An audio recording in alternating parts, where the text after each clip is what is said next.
नमस्कार विद्यार्थी मित्र मैत्रिणींनो, कसे आहात? सर्वांचं स्वागत आहे चालू घडामोडींच्या अंतिम महारिव्हिजनमध्ये. रविवारी असणारी गट ब पूर्व परीक्षा जी आहे त्यासाठी आपण धुरंधर ही बॅच केलेलीच असेल. पहिल्यांदा तर सर्वांचा आभार की धुरंधर बॅचला प्रचंड प्रतिसाद मिळाला आणि इतके चांगले फीडबॅक येत आहेत विद्यार्थ्यांचे. झुंजार बॅच आपण जी राज्यसेवेला घेतली होती, तर या झुंजार बॅचमधनं ऑलमोस्ट जर बघितलं तर आणि परिक्रमा समरी बॅच जे रेग्युलर विद्यार्थी करतात, तर सर्वच्या सर्व प्रश्न राज्यसेवेला देखील आपले आले. ते मी लवकरच त्याची PDF अपलोड करणार आहे आपल्या टेलिग्राम चॅनलवर. आणि आता आपण जी झुंजार बॅच धुरंधर बॅच केली, या धुरंधर बॅचची देखील तुम्ही रिव्हिजन केलेली असेल मल्टिपल टाइम्स. मात्र परीक्षेला जाता जाता ज्या विद्यार्थ्यांनी धुरंधर बॅच केलेली नाही आहे किंवा ज्यांना आता एन्झायटी आलेली आहे की बाबा आता परीक्षा आहे, माझं करंट अफेअर्सचं कसं रिव्हिजन होणार, तर त्यासाठी आपण यूट्यूबवर सर्वांसाठी मोफत ही चालू घडामोडींची अंतिम महारिव्हिजन घेत आहोत. चालू घडामोडींच्या अंतिम महारिव्हिजनचे 2 पार्ट आहेत, एक ऑलमोस्ट 2-2 तासाचे. आणि त्यामध्ये मी क्विकली सर्व ज्या महत्त्वाच्या ज्या गोष्टी आहेत त्या रिवाईज करणार आहेत. त्यामुळे डिटेलमध्ये मला इथं घेता येणार नाही, कमी कालावधी आहे. आपण ऑलरेडी जर बघितलं तर धुरंधर बॅच, परिक्रमा समरी बॅचेसमध्ये हे स्टडी केलेलं आहे. आता आपण जर बघूया तर क्विक रिवाईज करूया. त्यामुळे फुल कॉन्सन्ट्रेशन हे लेक्चर करा. नोट डाऊन वगैरे करत बसू नका. अत्यंत अगदीच एखादी न्यूज तुम्हाला जे माहीतच नाही त्याची ती नोट डाऊन करा, कारण तेवढा वेळ नाही आपल्याकडे. आणि क्विकली आपण जस्ट रिवाईज करूया, अंतिम महारिव्हिजन देऊया परीक्षेला जाता जाता. चला तर सुरू करूया. सर्वात पहिल्यांदा जर बघितलं तर पुरस्कार आणि पुस्तके विषयक घडामोडींना आपण सुरुवात करतोय. त्यामध्ये जर बघितलं तर अत्यंत महत्वाचा सरस्वती सन्मान 2025 कोणाला जाहीर झालेला आहे, तर आपल्याला माहिती पाहिजे रामकुमार मुखोपाध्याय यांना हरा पार्वती कथा या कादंबरीसाठी 35व्या सरस्वती सन्मान 2025 साठी त्यांची निवड झालेली आहे. के बिर्ला फाउंडेशन तर्फे हा पुरस्कार देण्यात येतो. त्याचबरोबर आंतरराष्ट्रीय स्तरावरचा महत्वाचा साहित्य पुरस्कार म्हणजे आंतरराष्ट्रीय बुकर पारितोषिक 2025. मूळ कन्नडमध्ये लिहिण्यात आलेली जी कादंबरी आहे, तर हृदयदीप नावाची कुणी लिहिलेली आहे? बानू मुश्ताक यांनी. या कादंबरीचं, हा म्हणजे कादंबरी नाही, लघुकथा संग्रह आहे, हे आपल्याला माहिती पाहिजे. तर या लघुकथा संग्रहाचा भाषांतर करण्यात आलेला आहे कादंबरीमध्ये लेखिका दीपा भस्ती यांनी. त्याला नाव आहे हार्ट लॅम्प असं देण्यात आलेलं आहे. तर आपल्याला माहिती पाहिजे की इंटरनॅशनल बुकर प्राइज मिळालेला आहे बानू मुश्ताक आणि दीपा भस्ती यांच्या हार्ट लॅम्प या कादंबरीला. 50,000 पाऊंडची बक्षीस रक्कम दोघींना विभागून देण्यात आलेली आहे. गीतांजली श्री यांच्यानंतर ह्या पारितोषिक जिंकणाऱ्या बानू मुश्ताक या द्वितीय भारतीय आहेत. त्याचबरोबर बुकर पारितोषिक 2025 मूळ इंग्रजीमध्ये लिहिलेल्या कादंबरीलाही देण्यात येतं. आपल्याला माहिती पाहिजे डेव्हिड सलॉय यांच्या फ्लेश या कादंबरीला हा पुरस्कार मिळालेला आहे. हंगेरी ब्रिटन नागरिकत्व असणारे असे हे डेव्हिड सलॉय आहेत. 50,000 पाऊंड बक्षीस रक्कम त्यांना देण्यात आलेली आहे. त्याचबरोबर जर बघितलं तर भारतामध्ये सर्वोच्च साहित्य पुरस्कारांपैकी एक म्हणून ओळखला जाणारा 59वा ज्ञानपीठ पुरस्कार 2024 सालासाठी कुणाला प्रदान करण्यात आला, तर हिंदी कवी आणि लेखक विनोद कुमार शुक्ला यांना हा प्रदान करण्यात आला. ते छत्तीसगडचे आहेत. छत्तीसगडमधील ते पहिले आणि 12वे हिंदी लेखक आहेत ज्यांना हा पुरस्कार मिळालेला आहे. त्यानंतर लेटेस्ट पुरस्कार आपल्याला माहिती पाहिजे, ज्ञानपीठ पुरस्कार 60वा ज्ञानपीठ पुरस्कार 2025 सालासाठीचा आर वैरामुथू यांना तो मिळालेला आहे. ते तमिळ गीतकार आणि लेखक आहेत आणि त्यांना ज्ञानपीठ पुरस्कार 2025 जाहीर झालाय. ते तिसरे तमिळ लेखक आहेत ज्यांना ज्ञानपीठ पुरस्कार प्रदान करण्यात आलेला आहे. त्याचबरोबर जर बघितलं तर साहित्य अकादमीचे पुरस्कार फार महत्वाचे आहेत. लेटेस्ट आता तुम्हाला प्रश्न येऊ शकतो, साहित्य अकादमी पुरस्कार 2025 हे जाहीर झालेले आहेत. आपल्याला माहिती पाहिजे 24 भारतीय भाषांमधील वार्षिक साहित्य अकादमी पुरस्कारांची घोषणा झाली आणि साहित्य अकादमी पुरस्कार 2025 मध्ये जे 24 भाषांमध्ये पुरस्कार देण्यात आलेले आहेत, तर त्यांना प्रत्येकी 1 लाख रुपये, ताम्रपत्र आणि एक शाल देण्यात येणार आहे. आपल्याला माहिती पाहिजे मराठी भाषेसाठीचा हा पुरस्कार कोणी जिंकला, तर राजू बाविस्कर यांच्या काळ्या निळ्या रेषा या आत्मकथेला हा पुरस्कार मिळालेला आहे. राजहंस प्रकाशनचे पुस्तक आहे. मूळचे जळगावचे ख्यातनाम मराठी चित्रकार आणि लेखक आहेत राजू बाविस्कर. त्याचबरोबर आपल्याला माहिती पाहिजे मॅच द फॉलोइंग अलीकडे अशा प्रश्न विचारतायत, मेन अशा काही भाषांमध्ये जे पुरस्कार मिळाले. इंग्रजी भाषेसाठी क्रिम्सन स्प्रिंग या कादंबरीला नवतेज सरना यांचा पुरस्कार मिळाला. हिंदीमध्ये जीते जी अलाहाबाद या संस्मरणाला ममता कालिया यांचा हा पुरस्कार मिळाला. कोकणीमध्ये कोकणी काव्यम रूपाणी रूपकम या निबंधाला हेनरी मंडोका यांच्या हा पुरस्कार मिळाला. आणि संस्कृतमध्ये स्थान चतुस्तय ब्रह्मघोष या कवितेला पुरस्कार मिळाला आहे. महामहोपाध्याय साधू भद्रेश दास यांनी हा पुरस्कार जिंकलेला आहे. त्याचबरोबर सफर जारी है या कविता संग्रहाला उर्दूमध्ये हा पुरस्कार मिळाला आहे. प्रीतपाल सिंग बेताब यांना हा पुरस्कार मिळालेला आहे. काल सगळ्यांना तर हे देखील विजेते आपल्याला इथं माहिती पाहिजेत. साहित्य अकादमी पुरस्कार 1,00,000 रुपयांचा हा पुरस्कार 2000 जर बघितलं तर 25 मध्ये काळ्या निळ्या रेषा या कादंबरी आत्मकथेला देण्यात आला राजू बाऊस्कर यांच्या. आणि 2024 मध्ये विंदांचे गद्यरूप या समीक्षेला सुधीर रसाळ यांच्या देण्यात आला होता. त्याचबरोबर 71वे राष्ट्रीय चित्रपट पुरस्कार 71वे राष्ट्रीय चित्रपट पुरस्कार जे देण्यात आले त्यामध्ये आपल्याला काही महत्त्वाचे पुरस्कार माहिती पाहिजे. त्याच्यावर मॅच द फॉलोइंग सारखा प्रश्न येऊ शकतो. सर्वोत्कृष्ट फीचर फिल्म हा पुरस्कार विनोद चोप्रा यांच्या 12th फेल या हिंदी चित्रपटाला मिळाला. तर सर्वोत्कृष्ट दिग्दर्शनाचा पुरस्कार द केरला स्टोरी या चित्रपटाचे दिग्दर्शक सुदीप्तो सेन यांना मिळाला. दिग्दर्शकाचा सर्वोत्कृष्ट पदार्पण चित्रपट मराठी चित्रपट आत्मपॅम्पलेट या मराठी चित्रपटाचे दिग्दर्शक आशिष बेंडे यांना मिळाला. सर्वोत्कृष्ट मनोरंजनात्मक चित्रपट ठरलाय रॉकी और रानी की प्रेम कहाणी. सर्वोत्कृष्ट बाल चित्रपट ठरलाय नाळ 2 मराठीमध्ये जो आहे मग सुधाकर रेड्डी यंकाटी यांचा. आणि एव्हीजीसी मधला सर्वोत्कृष्ट चित्रपट ठरला हनुमॅन जो तेलुगू चित्रपट आहे. त्याचबरोबर आपल्याला माहिती पाहिजे सर्वोत्कृष्ट मराठी चित्रपट ठरला सुजय डहाके यांचा श्यामची आई. सर्वोत्कृष्ट हिंदी चित्रपट ठरला कठल जॅकफ्रूट मिस्ट्री यशोवर्धन मिश्रा यांचा. राष्ट्रीय सामाजिक पर्यावरणीय मूल्यांना प्रोत्साहन देणारा सर्वोत्कृष्ट चित्रपट ठरला मेघना गुलजार यांचा श्याम बहादूर. तर सर्वोत्कृष्ट अभिनेता ठरला शाहरुख खान आणि विक्रांत मॅसी. सर्वोत्कृष्ट अभिनेत्री ठरली राणी मुखर्जी. तर सर्वोत्कृष्ट सहाय्यक अभिनेता विजय राघवन आणि मुत्तुपेट्टाई सोमवास्कर ठरले. तर सर्वोत्कृष्ट सहाय्यक अभिनेत्री उर्वशी आणि जानकी बोडीवाला हे ठरलेले आहेत. तर अशा प्रकारे हे 71वे राष्ट्रीय चित्रपट पुरस्कार आपल्याला माहिती पाहिजेत. ठीक आहे. याच राष्ट्रीय चित्रपट पुरस्कारांमध्ये दादासाहेब फाळके पुरस्कार 2023 सालचा हा प्रदान करण्यात आला. कोणाला प्रदान करण्यात आला? मल्याळम अभिनेते मोहनलाल यांना हा पुरस्कार प्रदान करण्यात आला. ते 55वे व्यक्ती आहेत हा पुरस्कार जिंकणारे आणि 10 लाख रुपयांचं रोख बक्षीस त्यांना मिळालेलं आहे. त्याचबरोबर हा पुरस्कार जिंकणारे वयाच्या 65व्या वर्षी ते सर्वात कमी वयाचे व्यक्ती आहेत. तर द्वितीय मल्याळी कलाकार आहेत ज्यांना हा पुरस्कार मिळालेला आहे. त्याचबरोबर 56वा इफ्फी महोत्सव international film festival of India पणजीमध्ये आयोजित करण्यात आला. या महोत्सवामध्ये सर्वोत्कृष्ट चित्रपटाचा सुवर्ण मयूर पुरस्कार कोणी जिंकलेला आहे? आपल्याला माहिती पाहिजे व्हिएतनाम या देशाचा चित्रपट आहे स्किन ऑफ यूथ. या स्किन ऑफ यूथ या चित्रपटाला जर बघितलं तर सुवर्ण मयूर पुरस्कार मिळालेला आहे. त्याचबरोबर या चित्रपट महोत्सवामध्ये अभिनेते रजनीकांत यांना सत्यजित रे जीवन गौरव पुरस्कारानं सन्मानित करण्यात आलं. आपल्याला माहिती पाहिजे या चित्रपट पुरस्कार या सोहळ्यामध्ये जर बघितलं तर सर्वोत्कृष्ट दिग्दर्शकाचा पुरस्कार कुणाला मिळाला? तर गोंधळ नावाचा मराठी चित्रपट आहे त्याचे दिग्दर्शक संतोष दावखर यांना हा पुरस्कार मिळालेला आहे.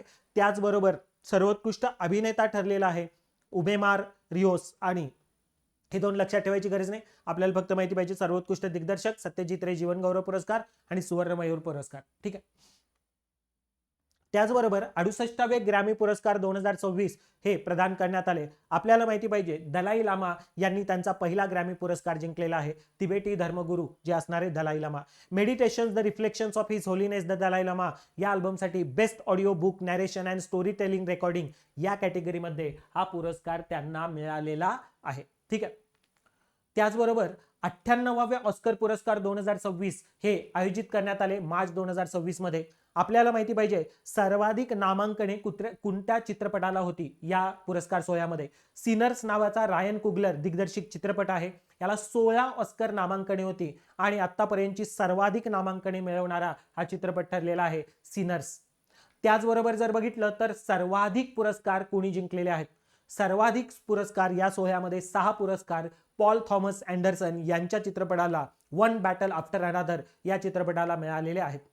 त्याचबरोबर जर बघितलं तर सर्वोत्कृष्ट कास्टिंग हा नवीन विभाग सुरू करण्यात आला. वन बॅटल आफ्टर अनदर साठी कॅसॅन्ड्रा कुलुकुंडिस यांना हा नवीन पुरस्कार मिळालेला आहे. त्याचबरोबर केपॉप डेमन हंटर्स मधलं गोल्डन हे गाणं ऑस्कर जिंकणारं पहिलं केपॉप गाणं केपॉप म्हणजे साऊथ कोरियाचं गाणं ठरलेलं आहे. आपल्याला माहिती पाहिजे या सोहळ्यामध्ये महत्त्वाचे कुठले पुरस्कार मिळाले याच्यावर अनेकदा मॅच द फॉलोइंग प्रश्न येतात. सर्वोत्कृष्ट चित्रपट वन बॅटल आफ्टर अनदर ठरलेला आहे. सर्वोत्कृष्ट अभिनेत्री ठरलेली आहे जेस बकले हॅमनेटसाठी इथं दिसते, ही पहिली आयरिश महिला ठरलेली आहे जिला हा पुरस्कार मिळालाय. सर्वोत्कृष्ट अभिनेता ठरलाय मायकल बी जॉर्डन, इथं दिसतोय. त्याचबरोबर सर्वोत्कृष्ट सहाय्यक अभिनेत्री ठरली आहे एमी मॅडिसन वेपन्ससाठी, आणि Sean Penn one battle after अनादरसाठी इथं दिसत आहेत ते. ठीक आहे. त्याचबरोबर आपल्याला माहिती पाहिजे सर्वोत्कृष्ट दिग्दर्शक कोण झाले, Paul Thomas Anderson one battle after अनादरसाठी. सर्वोत्कृष्ट अॅनिमेटेड चित्रपट ठरलेला आहे केप ऑफ डेमन हंटर्स. सर्वोत्कृष्ट आंतरराष्ट्रीय चित्रपट ठरला आहे सेंटिमेंटल व्हॅल्यू, नॉर्वेचा हा चित्रपट आहे, हे महत्वाचं आहे. या कॅटेगरीसाठी भारतातर्फे होम बाउंड हा चित्रपट गेला होता गायवान यांचा, मात्र तो जिंकू शकलेला नाही. सर्वोत्कृष्ट डॉक्युमेंटरी फीचर फिल्म ठरलेले आहे मिस्टर नोबडी अगेन्स्ट पुतिन. सर्वोत्कृष्ट अॅनिमेटेड शॉर्ट फिल्म ठरलेले आहे the girl who cried pearls. आणि सर्वोत्कृष्ट कास्टिंग कॅसेंड्रा कुलिकोंडिस वन बॅटल आफ्टर अनादरसाठी हा पुरस्कार जिंकलेला आहे. त्याचबरोबर आपल्याला हे माहिती पाहिजे की या पुरस्कार सोहळ्यामध्ये भारतीय ओरिजिनचे अलेक्झांडर सिंग यांना टू पीपल एक्सचेंजिंग सलाइवा या चित्रपटासाठी best live action short film या कॅटेगरीमध्ये ऑस्कर पुरस्कार मिळालेला आहे. टू पीपल एक्सचेंजिंग सलाइवा हा फ्रेंच भाषेतला चित्रपट आहे.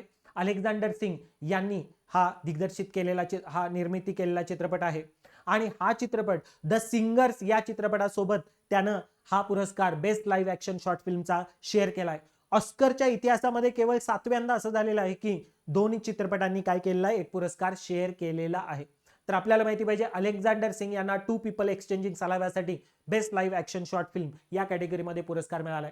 त्यानंतर काही राष्ट्रीय पुरस्कार आपण बघूया, जसं की विशेष श्रेणी राष्ट्रीय पंचायत पुरस्कार जर बघितलं तर climate action special panchayat award पहिल्यांदा देण्यात आला आणि गोंदिया जिल्ह्यामधल्या डवास ग्रामपंचायतीला हा पुरस्कार महाराष्ट्रातल्या देण्यात आलेला आहे. राष्ट्रीय ई गव्हर्नन्स पुरस्कार 2025 मध्ये सुवर्ण पुरस्कार धुळे जिल्ह्यामधल्या रोहिणी ग्रामपंचायतीनं जिंकलेला आहे. त्याचबरोबर राष्ट्रीय पंचायत पुरस्कार 2025 मे 2026 मध्ये घोषित करण्यात आले. आपल्याला माहिती पाहिजे सर्वाधिक कोणत्या राज्यातल्या पंचायतींनी हे पुरस्कार जिंकले, तर कर्नाटक मधल्या पंचायतींनी सर्वाधिक पुरस्कार जिंकले. आपल्याला माहिती पाहिजे दीनदयाल उपाध्याय पंचायत सतत विकास पुरस्कार 2025 मध्ये बाल स्नेही पंचायत म्हणून पहिला क्रमांक भंडारा जिल्ह्यामधल्या इटगाव या ग्रामपंचायतीला देण्यात आलाय. जलसमृद्ध पंचायत प्रथम क्रमांक रायगड मधल्या खालापूर मधल्या खारिवली या गावाला देण्यात आलेला आहे. आणि त्याचबरोबर सामाजिक दृष्ट्या न्याय आणि सामाजिक दृष्ट्या सुरक्षित पंचायत द्वितीय क्रमांक रायगड मधल्या चांभारलीला, आणि सुशासनासह पंचायत द्वितीय क्रमांक नाशिक मधल्या निंबाळे या गावाला देण्यात आलाय. त्यामधले इटगाव आणि खारिवली, बाल स्नेही पंचायत इटगाव आणि जलसमृद्ध पंचायत प्रथम क्रमांक खारिवली हे दोन आपल्याला लक्षात ठेवायचे आहेत. त्याचबरोबर जर बघितलं तर लता दीनानाथ मंगेशकर पुरस्कार 2025 चा कुणाला प्रदान करण्यात आलाय, तर उद्योगपती कुमार मंगलम बिर्ला यांना तो प्रदान करण्यात आला आहे. त्याचबरोबर लोकमान्य टिळक राष्ट्रीय पुरस्कार 2025 कुणाला प्रदान करण्यात आलाय, तर तो नितीन गडकरी यांना प्रदान करण्यात आलाय. 1 लाख रुपयांचा हा पुरस्कार. राष्ट्रीय विज्ञान पुरस्कार 2025 हे फार महत्वाचे आहेत. दुसऱ्यांदा हे पुरस्कार देण्यात आले आणि 2024 मध्ये पहिल्यांदा हे पुरस्कार ज्यावेळी देण्यात आले होते त्यावेळी पहिला विज्ञान रत्न पुरस्कार बायोकेमिस्ट गोविंदराजन पद्मनाभन यांना देण्यात आला होता. तर पहिला विज्ञान टीम पुरस्कार चांद्रयान 3 ला प्रदान करण्यात आला होता. हे आता 2024 मध्ये सुरू झालेले हे आता दुसरं वर्ष या पुरस्कारांचं आहे. त्यामध्ये 1 विज्ञान रत्न पुरस्कार, 8 विज्ञान श्री पुरस्कार, 14 विज्ञान युवा पुरस्कार आणि 1 विज्ञान संघ पुरस्कार असे 24 पुरस्कार देण्यात आलेले आहेत. इथं रोख रक्कम कुठलीही दिली जात नाही. विज्ञान तंत्रज्ञान मंत्रालयातर्फे हे पुरस्कार प्रदान करण्यात येतात. आपल्याला माहिती पाहिजे विज्ञान रत्न पुरस्कार 2025 कुणाला प्रदान करण्यात आला, प्राध्यापक जयंत विष्णू नारळीकर यांना मरणोत्तर हा पुरस्कार प्रदान करण्यात आलेला आहे. तर विज्ञान टीम पुरस्कार 2025 चा कोणाला प्रदान करण्यात आला, तर CSIR council for scientific and industrial रिसर्चचा अरोमा मिशनला हा पुरस्कार प्रदान करण्यात आलेला आहे. त्याचबरोबर जर बघितलं तर राष्ट्रीय पुरस्कारांमध्ये 6व्या राष्ट्रीय जल पुरस्कार 2024 हा मध्ये महाराष्ट्र अव्वल ठरलेला आहे. राष्ट्रपती द्रौपदी मुर्मू यांनी 6वे राष्ट्रीय जल पुरस्कार 2024 हे प्रदान करण्यात आले. 10 श्रेणींमध्ये ते प्रदान करण्यात आले. 46 विजेत्यांना सन्मानित करण्यात आलेलं आहे. आपल्याला माहिती पाहिजे त्यामध्ये सर्वोत्कृष्ट राज्य कुठलं ठरलेलं आहे, तर महाराष्ट्र. त्याचबरोबर सर्वोत्कृष्ट शहरी स्थानिक स्वराज्य संस्था कुठली ठरलेली आहे, नवी मुंबई. हे आपल्याला इथं माहिती पाहिजे.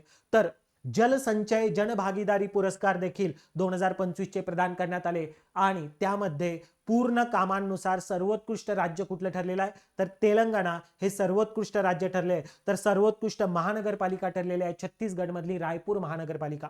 त्याचबरोबर भारताचा भालाफेकपटू नीरज चोप्रा याला प्रादेशिक सैन्यामध्ये टेरिटोरियल आर्मीमध्ये कोणत्या पदानं सन्मानित करण्यात आलं? लेफ्टनंट कर्नल ही मानद पदवी त्याला प्रदान करण्यात आलेली आहे.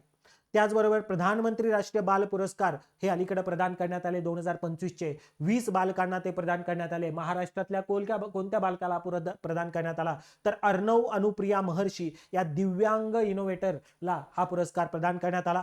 तर बिहारचा 15 वर्षाचा त्यावेळी तो 14 वर्षांचा क्रिकेटपटू तो म्हणजे वैभव सूर्यवंशी याला देखील यंदा हा पुरस्कार प्रदान करण्यात आला.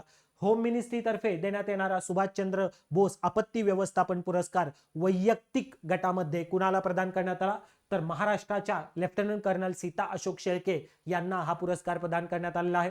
तर संस्था गटामध्ये व्यक्तीला 5 लाख रुपये देण्यात येतात, तर संस्था गटामध्ये हा पुरस्कार 51 लाख रुपयांचा आहे. Sikkim state disaster management authority, Sikkim राज्य आपत्ती व्यवस्थापन प्राधिकरणाला हा पुरस्कार 2026 चा मिळाला.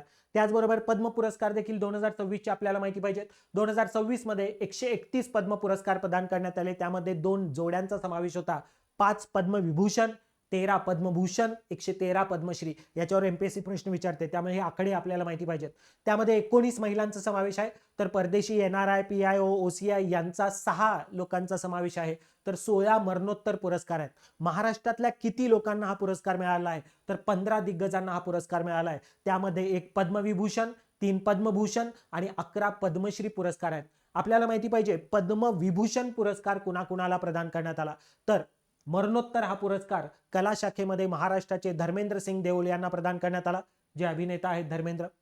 उत्तर प्रदेशचे एन राजम यांना कला शाखेसाठी हा पुरस्कार मिळाला, व्हायोलिन वादक आहेत ते. व्ही.एस. अच्युतानंद यांना मरणोत्तर पुरस्कार देण्यात आला, केरळचे आहेत ते, सार्वजनिक व्यवहार कॅटेगरीमध्ये केरळचे माजी मुख्यमंत्री आहेत.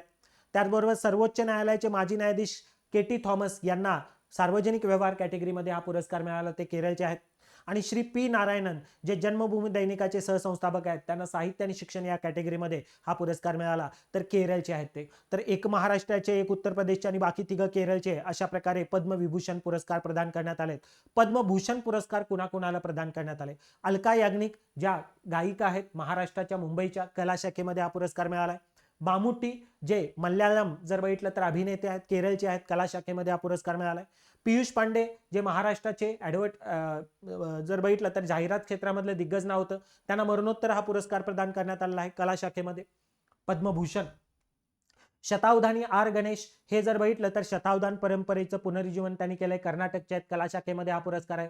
भगतसिंग कोश्यारी जे महाराष्ट्राचे माजी गव्हर्नर होते, उत्तराखंडचे माजी मुख्यमंत्री, तर त्यांना सार्वजनिक व्यवहार या कॅटेगरीमध्ये उत्तराखंडचे आहेत ते, त्यांना हा पुरस्कार मिळाला. आणि मरणोत्तर हा पुरस्कार शिबू सोरेन जे झारखंडचे 3 वेळा मुख्यमंत्री राहिले होते, त्यांना सार्वजनिक व्यवहार कॅटेगरीमध्ये हा पुरस्कार मिळाला आहे. त्याचबरोबर पद्मभूषण मध्ये व्ही के मल्होत्रा यांना मरणोत्तर हा पुरस्कार मिळाला आहे, दिल्लीचे आहेत ते, भाजपचे राजकारणी.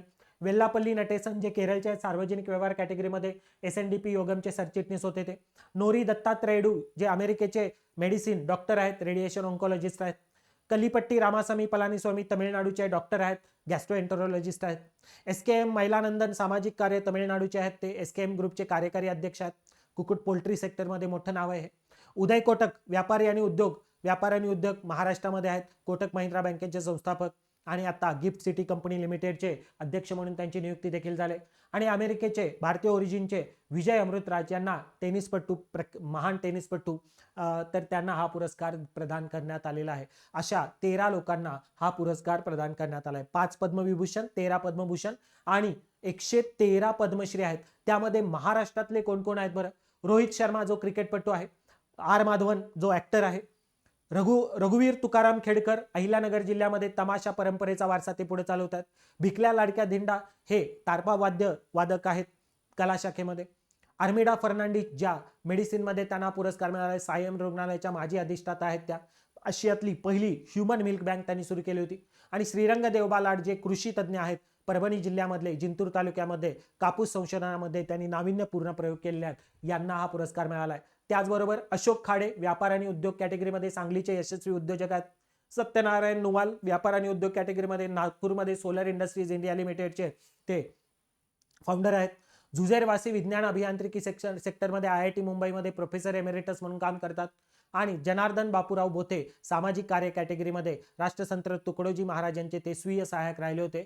तर सतीश शहा जे ऍक्टर मरणोत्तर त्यांना पुरस्कार मिळाला आहे. चित्रपट, दूरदर्शन अभिनेता, साराभाई वर्सेस साराभाई मध्ये वगैरे त्यांनी ऍक्टिंग केली. इथे चित्र पण मी दिलेले आहेत त्यांचे. ठीक आहे. तर महाराष्ट्राचे हे आपल्याला सर्व पद्मश्री पुरस्कार माहिती पाहिजेत. मागच्या वेळी मी अशाच प्रकारे क्रीडा क्षेत्रामधल्या सर्व पद्मश्रींची काय केली होती, एकत्र माहिती दिली होती आणि त्याच्यावरच असा एक्झॅक्ट प्रश्न आला होता. तर क्रीडा क्षेत्रामधले पद्मश्री कुठे आहेत बरं? तर बलदेव सिंग जे हॉकी प्रशिक्षक आहेत पंजाबचे, भगवान दास रायकवार मध्य प्रदेशचे बुंदेली मार्शल आर्ट, हरमनप्रीत कौर भारतीय क्रिकेट टीमची महिला कॅप्टन, के पजनीवेल पुडुचेरीचे सिलांबन मार्शल आर्टचे जतन केले, प्रवीण कुमार उत्तर प्रदेशचा उंच उडीमधले पॅरा ॲथलीट आहेत ते, सविता पुनिया हरियाणाची महिला हॉकी संघाची कर्णधार आहे ती, गोलकीपर आहे आणि व्लादिमीर मेस्तिविरिशिवली हे जॉर्जियाचे आहेत, मरणोत्तर त्यांना पुरस्कार मिळाला आहे. ते कुस्ती प्रशिक्षक होते भारताचे. यावेळी मला वाटतं की कृषी क्षेत्रातले जे पुरस्कार विजेते आहेत त्यांना हा पुरस्कार मिळेल, जसं की श्रीरंग देवबालाड, ठीक आहे, महाराष्ट्रातले आहेत. त्याचबरोबर जर बघितलं तर उत्तर प्रदेशचे रघुपत सिंग मरणोत्तर पुरस्कार विजेते, आसामचे कृषी क्षेत्रामध्ये जोगेश देवरी यांना देखील हा पुरस्कार मिळालेला आहे. ठीक आहे. तर हे आपल्याला माहिती पाहिजे. त्याचबरोबर अत्यंत महत्वाचा आहे ज्याच्यावर प्रश्न येण्याची शक्यता आहे, अशोक चक्र विजेते कोण आहेत? अलीकडे अशोक चक्र पुरस्कार कुणाला प्रदान करण्यात आला?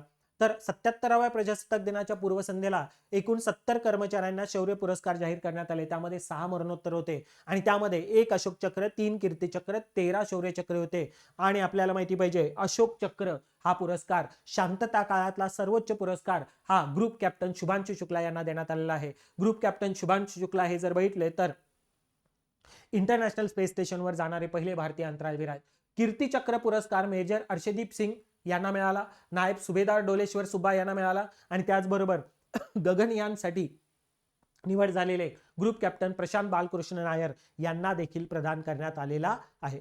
तर गगनयानसाठी ग्रुप कॅप्टन शुभांशु शुक्ला आणि ग्रुप कॅप्टन प्रशांत बालकृष्ण नायर हे जे 4 पैकी 2 अंतराळवीर आहेत त्यांना अनुक्रमे अशोक चक्र आणि कीर्ती चक्र प्रदान करण्यात आलेलं आहे. हे आपल्याला इथं माहिती पाहिजे. शौर्य पुरस्कारांमध्ये परमवीर चक्र, महावीर चक्र, वीर चक्र हे युद्ध काळातले सर्वोच्च पुरस्कार आहेत आणि शांतता काळामध्ये अशोक चक्र, कीर्ती चक्र आणि शौर्य चक्र हे पुरस्कार आहेत.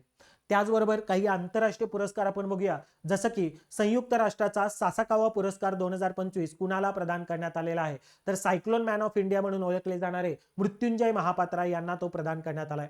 त्याचबरोबर 2025चा संयुक्त राष्ट्रसंघाचा लोकसंख्या पुरस्कार युनायटेड नेशन्स पॉप्युलेशन अवॉर्ड 2025 कुणाला प्रदान करण्यात आला? तर महाराष्ट्राच्या ॲडव्होकेट वर्षा देशपांडे यांना तो प्रदान करण्यात आलाय. त्याचबरोबर UNDP इक्वेटर इनिशिएटिव्ह अवॉर्ड 2025 कुणाला प्रदान करण्यात आला? तर कर्नाटकच्या बीबी फातिमा स्वयंसहायता गटाला हा प्रदान करण्यात आलेला आहे. त्याचबरोबर रमन मॅग्सेसे पुरस्कार 2025 3 एका संस्थेला आणि 2 व्यक्तींना हे प्रदान करण्यात आले. आपल्याला माहिती पाहिजे की भारतातली the foundation to educate girls globally किंवा जिला एज्युकेट गर्ल्स म्हणून ओळखलं जातं, ही आशियातली नोबेल पारितोषिकाच्या समतुल्य रमन मॅग्सेसे पुरस्कार जिंकणारी पहिली भारतीय संस्था ठरलेली आहे. The foundation to educate girls globally ही कुणी स्थापन केली? सफीना हुसेन यांनी स्थापन केली राजस्थानमध्ये. त्याचबरोबर मालदीवच्या शाहिना अली आणि फिलिपिन्सचे उलानुवेवा यांना देखील हा पुरस्कार प्रदान करण्यात आलाय. त्याचबरोबर IUCNचा केंट्रॉन आर मिलर पुरस्कार कुणाला प्रदान करण्यात आला? तर आसामच्या काझीरंगा राष्ट्रीय उद्यान आणि व्याघ्र प्रकल्पाच्या डायरेक्टर असणाऱ्या सोनाली घोष यांना केंट्रॉन आर मिलर हा पुरस्कार world commission on protected areas तर्फे प्रदान करण्यात आला. त्याचबरोबर नोबेल पुरस्कार 2025 वर यावेळी राज्यसेवेला प्रश्न विचारण्यात आला होता की कार्य आणि विजेता अशा प्रकारचा प्रश्न विचारण्यात आला होता. आपल्याला माहिती पाहिजे की विजेते कोण आणि त्यांचं कार्य काय. त्याचबरोबर ते नाव कसं लक्षात ठेवायचे याची ट्रिक देखील मी तुम्हाला सांगितली होती. वैद्यकशास्त्रातला फिजिओलॉजी और मेडिसिनचा नोबेल पुरस्कार हा मेरी ई ब्रंकाउ, फ्रेड रॅम्सडेल आणि शिमोन साकागुची यांना मिळालेला आहे. परिघीय रोग प्रतिकारक सहिष्णुतेबद्दलच्या पेरिफेरल इम्युन टॉलरन्स यांच्या अभूतपूर्व संशोधनासाठी त्यांना हा पुरस्कार मिळाला आहे. आपल्याला ब्राऊन काऊ, रॅम्सडेल आणि साकागुची हे 3 शब्द लक्षात ठेवायचे आहेत. ब्राऊन काऊ, राम आणि गुच्चीची बॅग अशा प्रकारे ते तुम्ही लक्षात ठेवू शकता. हे डिटेलमध्ये मी घेतलेलं आहे आपल्या परिक्रमा समरी बॅचेसमध्ये, त्याचबरोबर धुरंधर बॅचमध्ये, त्यामुळे मी ते एक्सप्लेन करत बसत नाही. ठीक आहे. त्याचबरोबर जर बघितलं तर भौतिकशास्त्राला नोबेल पुरस्कार जॉन क्लार्क, त्यामध्ये क्लार्क नाव लक्षात ठेवायचं आहे. मायकल डेव्हरेट नाव लक्षात ठेवायचं आहे. जॉन मार्टिनिस नाव लक्षात ठेवायचं आहे. मॅक्रोस्कोपिक क्वांटम मेकॅनिक टनलिंग आणि एनर्जी क्वांटायझेशन अशा हे जे काही गोष्टी आहेत त्या सूक्ष्म कणांपुरत्या मर्यादित नसून मोठ्या वस्तूंमध्ये देखील अनुभवास येतात. क्वांटम फिजिक्स मधल्या काही जे फिनॉमिनन आहेत ते मॅक्रो लेवलला देखील कशा प्रकारे दिसतात हे त्यांनी काय केलं बरं, शोधून काढलेलं आहे. तर आपल्याला माहिती पाहिजे की क्वांटम मार्ट आहे हा, आणि देव रेट करतोय क्लार्कला, बरोबर आहे. अशा प्रकारे काय बरं, मार्ट, देओरेट आणि क्लार्क अशा प्रकारे तुम्ही लक्षात ठेवू शकताय. मार्टिनिस, देओरेट आणि क्लार्क. तसंच रसायनशास्त्रातला नोबेल पुरस्कार सुसुमू किटागावा, किटकॅट चॉकलेट, किटागावा म्हणजे, रिचर्ड रॉबिन्सन म्हणजे रिचसन, आणि ओमर एम यागी, किटकॅट खाऊ या घी तर यागी, अशा या तिघांना मिळवण्यात आलाय. मेटल ऑर्गॅनिक फ्रेमवर्कचा शोध त्यांनी लावलेला आहे, त्यासाठी हा पुरस्कार मिळाला. रिचसन म्हणतो किटकॅट खाऊ या घी, अशा प्रकारे तुम्ही ते लक्षात ठेवू शकताय. साहित्यासाठीचा नोबेल पुरस्कार लाझलो क्रास्नोज होरकाई, हंगेरीचे आहेत, यांना मिळालेला आहे. सेटन टँगो ही 1985 मध्ये त्यांची प्रकाशित पहिली कादंबरी ठरली होती. तर आपल्याला लक्षात ठेवायचं आहे, मी हंगरी आहे, मी लाजलो पण करना होकार, अशा प्रकारे जर बघितलं तर लाजलो करना होरक्राई अशा हंगेरीचे आहेत, हंगरी, असं तुम्ही लक्षात ठेवू शकताय. यांच्या काही प्रसिद्ध कादंबऱ्या आपल्याला माहिती पाहिजे, त्याच्यावर प्रश्न येतात अनेकदा. Satantango, melancholy of resistance, Seiobo there below, the world goes on, या कादंबऱ्या तरी आपल्याला त्यांच्या माहिती पाहिजेत.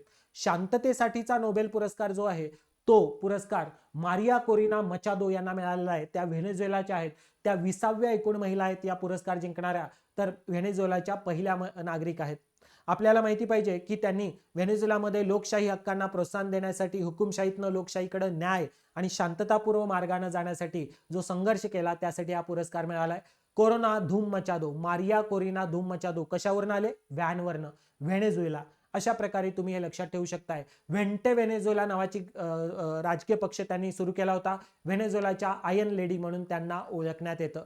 अर्थशास्त्रातला नोबेल पुरस्कार ज्याला Sveriges Riksbank prize in economic sciences म्हणतात, तर जोएल मोकिर आणि यांना अर्धी बक्षीस रक्कम, तर फिलिप अगियॉन आणि पीटर हॉविट यांना अर्धी बक्षीस रक्कम देण्यात आली आहे. इनोव्हेशन ड्रिव्हन इकॉनॉमिक ग्रोथचं स्पष्टीकरण त्यांनी दिलेलं आहे. नवोपक्रम चालित आर्थिक वाढ ही नवोपक्रमामुळे होते, ती ऑटोमॅटिक होत नाही, अशा प्रकारचं संशोधन त्यांनी मांडलेलं आहे.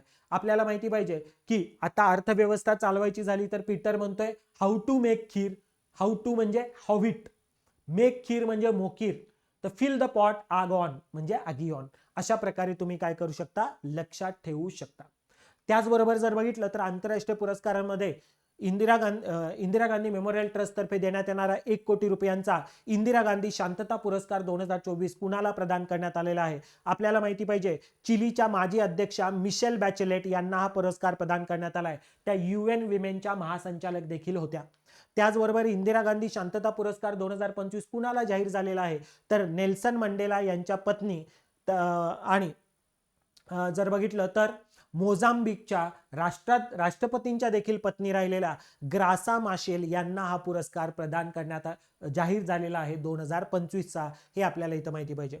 तसंच संयुक्त राष्ट्राचा चॅम्पियन्स ऑफ द अर्थ जीवन गौरव कॅटेगरी मधला हा पुरस्कार ज्येष्ठ पर्यावरण शास्त्रज्ञ डॉक्टर माधव गाडगीळ यांना प्रदान करण्यात आला.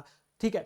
त्याचबरोबर संयुक्त राष्ट्राचा चॅम्पियन्स ऑफ द अर्थ पुरस्कार हा इन्स्पिरेशन अँड ऍक्शन कॅटेगरीमध्ये 2025चा कुणाला प्रदान करण्यात आलेला आहे, तर आपल्याला माहिती पाहिजे तमिळनाडूच्या IAS अधिकारी सुप्रिया साहू यांना तो प्रदान करण्यात आलाय. त्याचबरोबर 2025चा UNEPचा young champions of the earth हा पुरस्कार कुणाला प्रदान करण्यात आलाय, मुंबईची 28 वर्षांची महिला उद्योजिका जिनाली मोदी, जिनं केळीच्या पानांपासून लेदर तयार करणारी बानोफी लेदर नावाची कंपनी स्थापन केली, अशा जिनाली मोदीला हा पुरस्कार प्रदान करण्यात आलाय. त्याचबरोबर 2025चा time person of the year हा सन्मान कुणाला प्रदान करण्यात आला, तर तो आर्किटेक्ट्स ऑफ AI म्हणजेच कृत्रिम बुद्धिमत्तेच्या शिल्पकारांना प्रदान करण्यात आलेला आहे. त्याचबरोबर पंतप्रधान मोदीजींना अलीकडे इथिओपिया आणि ओमानचा सर्वोच्च पुरस्कार प्रदान करण्यात आलाय, the great honour Nishan of Ethiopia. ते पहिले जागतिक राष्ट्रप्रमुख आहेत ज्यांना हा पुरस्कार मिळाला आहे. त्याचबरोबर ओमानचा the first class of the order of Oman हा पुरस्कार प्रदान करण्यात आला. त्यांना अलीकडे देण्यात आलेल्या पुरस्कारांमध्ये आपल्याला माहिती पाहिजे the first class of the order of Oman जो ओमानचा आहे, the great honour Nishan of इथोपियाचा आहे, order of the most ancient Welwitschia हा वेल्विटसिया मिराबिलिस हा नामिबियाचा आहे, grand collar of the national order of the southern cross हा ब्राझीलचा आहे, the order of the republic of Trinidad टोबॅगोचा आहे, त्याचबरोबर officer of the order of the star of घानाचा आहे, grand cross of the order of the मिकारियोस तृतीय हा जर बघितलं तर सायप्रसचा आहे, श्रीलंका मित्र विभूषण श्रीलंकेचा, grand commander of the order of the star and की ऑफ द इंडियन ओशन मॉरिशसचा आणि ऑनररी ऑर्डर ऑफ फ्रीडम बार्बाडोसचा हा पुरस्कार आहे. हे आपल्याला इथं माहिती पाहिजे.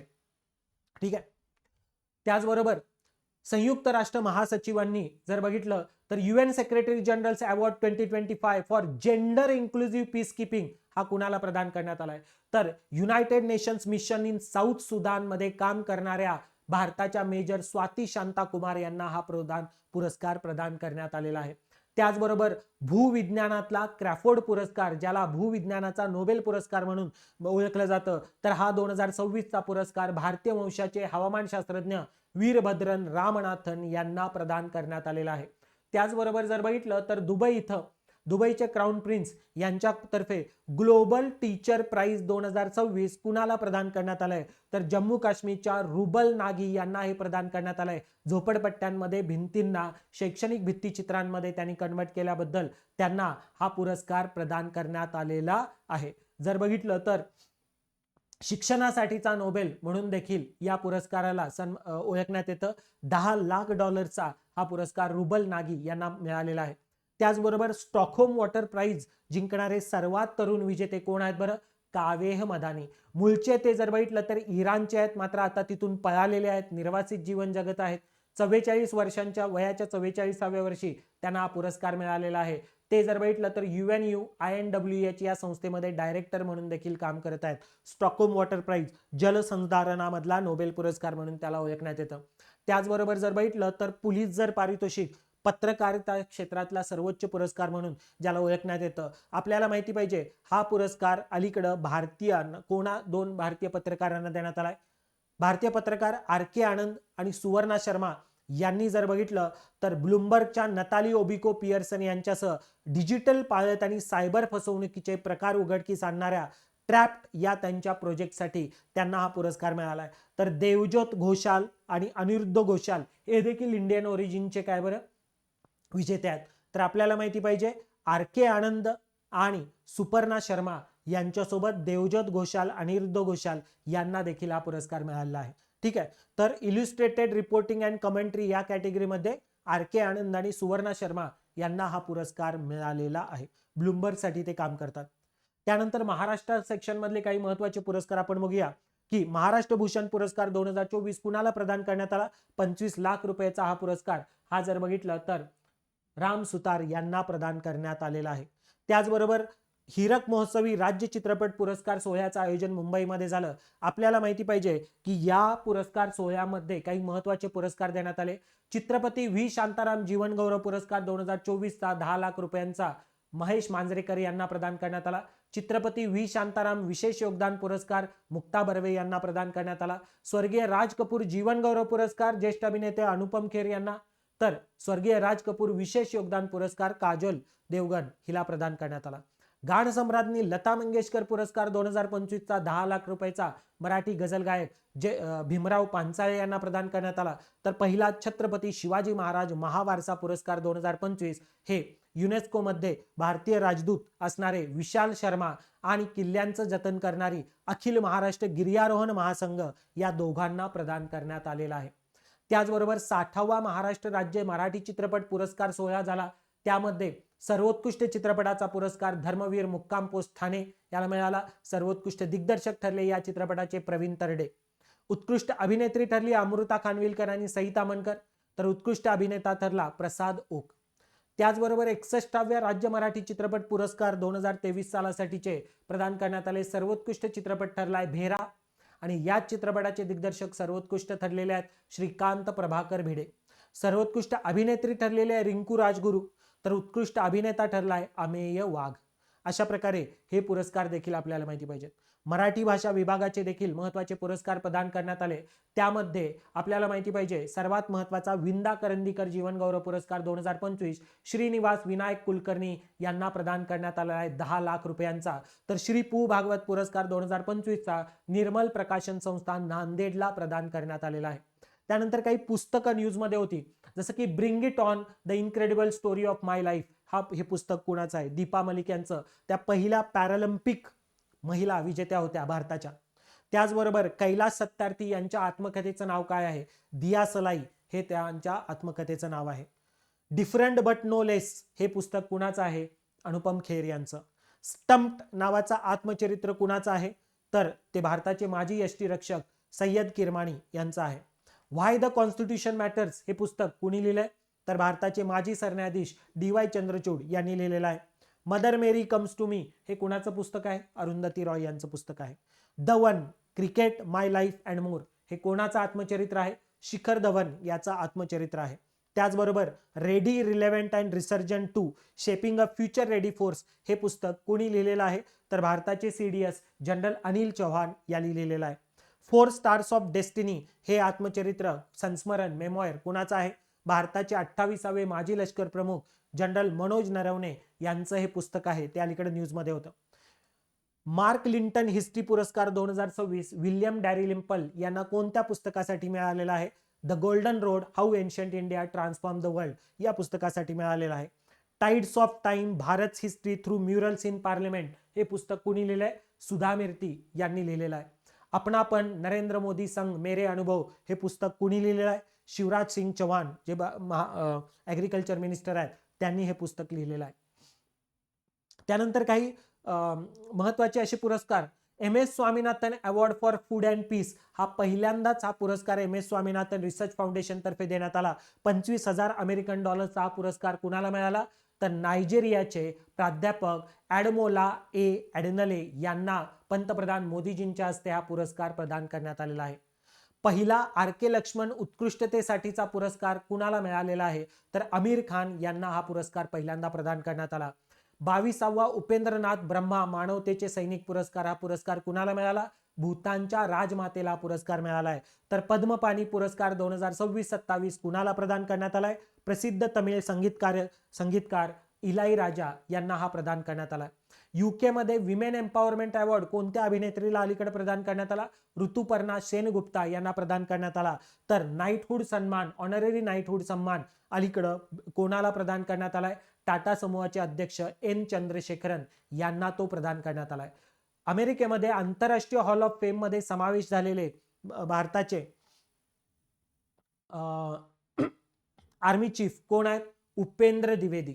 जर बघितले तर हा सन्मान मिळवणारे ते तिसरे भारतीय लष्कर प्रमुख ठरलेले आहेत.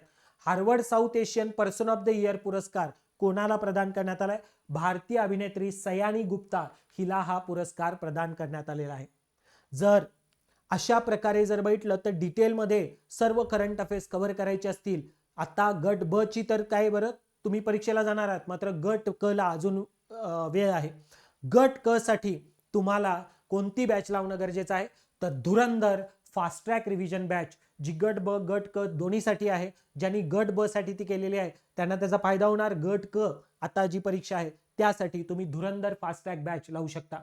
त्याचबरोबर दर महिन्यात करंट अफेअर्स रेग्युलरली केलं पाहिजे. दर महिन्याच्या करंट अफेअर्स अत्यंत व्यवस्थितपणे राज्यसेवेला आता डिटेल प्रश्न येत आहेत जर बघितलं तर त्यासाठी तुम्हाला वार्षिकी 2026 बॅच ही 6माही फॉर्मॅटमध्ये देखील उपलब्ध आहे. बीइंग ॲस्पिरंट या आपल्या ॲपवर हा QR कोड स्कॅन करून तुम्ही जर बघितलं तर बॅच लावू शकताय. चालू घडामोडी वन लाइनर बॅच गट क साठी सरळ सेवांसाठी अत्यंत महत्वाची बॅच आहे. अगदी शॉर्ट मध्ये वन लाइनर मध्ये प्रश्न उत्तराच्या स्वरूपामध्ये तुम्हाला ही बॅच उपलब्ध आहे. त्याचबरोबर केलेल्या चालू घडामोडींची रिव्हिजन करण्यासाठी परिक्रमा सराव प्रश्नसंच 2026 चा दर महिन्याचे 350+ MCQs तुम्ही सोडवू शकता ॲपवर किंवा त्याची PDF डाउनलोड करू शकता आणि ती PDF जर बघितलं तर काय करू शकता? सोडवू शकता. अशा प्रकारे जर बघितलं तर ही बॅच देखील तुम्ही लावू शकता. चला तर बघूया आता क्रीडा क्षेत्रामधल्या अत्यंत महत्त्वाच्या चालू घडामोडी. त्यामध्ये जर बघितलं तर राष्ट्रीय खेल पुरस्कार 2024 ज्याच्यावर अनेकदा प्रश्न आलेले आहेत, 2025चे अजून पुरस्कार जाहीर झालेले नाही आहेत. त्यामुळे आपल्याला जर बघितलं तर इथं बघूया की युवा व्यवहार क्रीडा मंत्रालयातर्फे पुरस्कार देण्यात येतात. त्यामधला मेजर ध्यानचंद खेलरत्न पुरस्कार कोणाला प्रदान करण्यात आला?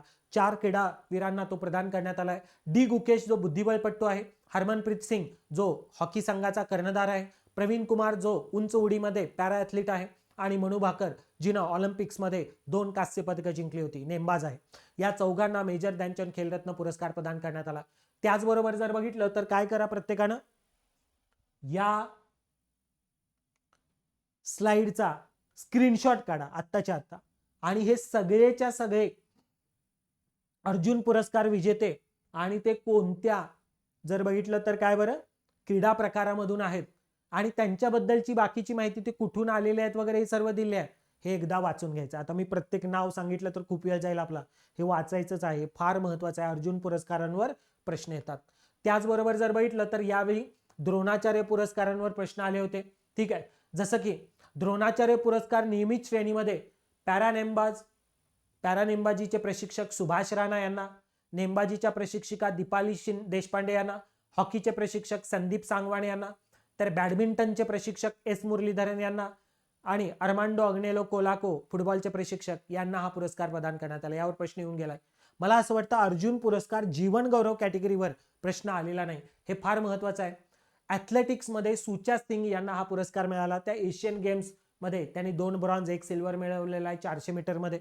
आणि भारताचे पहिले पॅरा ऑलिम्पिक गोल्ड मेडलिस्ट महाराष्ट्राचे मुरलीकांत राजाराम पेटकर यांना देखील हा पुरस्कार मिळाला. त्यांच्यावर चंदू चॅम्पियन नावाचा मूवी आला होता बघा अलीकडे.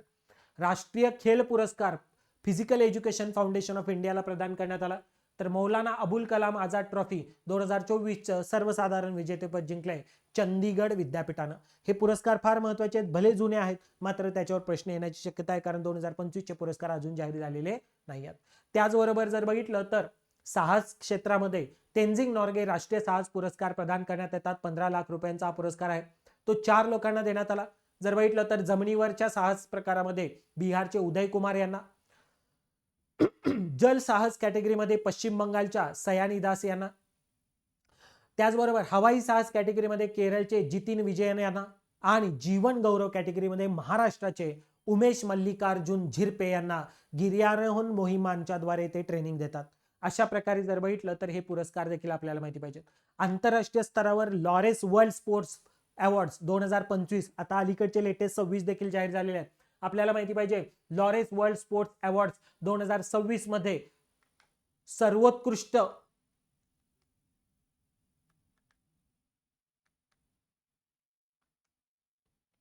Laureus world sportsman of the year पुरस्कार कुणाला प्रदान करण्यात आला? मोंडो डुप्लांटिस याला प्रदान करण्यात आला. तर Laureus world sports woman of the year ठरली आहे सिमोन बायल्स. तर Laureus world team of the year ठरलाय रियल माद्रिद. यामध्ये जर बघितलं तर ऋषभ पंत हा कमबॅक ऑफ द इयर या कॅटेगरीमध्ये नॉमिनेटेड होता, मात्र ब्राझीलच्या कलात्मक महिला जिम्नॅस्ट आहे रेबेका अँड्रेडनं हा पुरस्कार जिंकलेला आहे. काल सगळ्यांना हे आपल्याला इथं माहिती पाहिजे. त्याचबरोबर जर बघितलं तर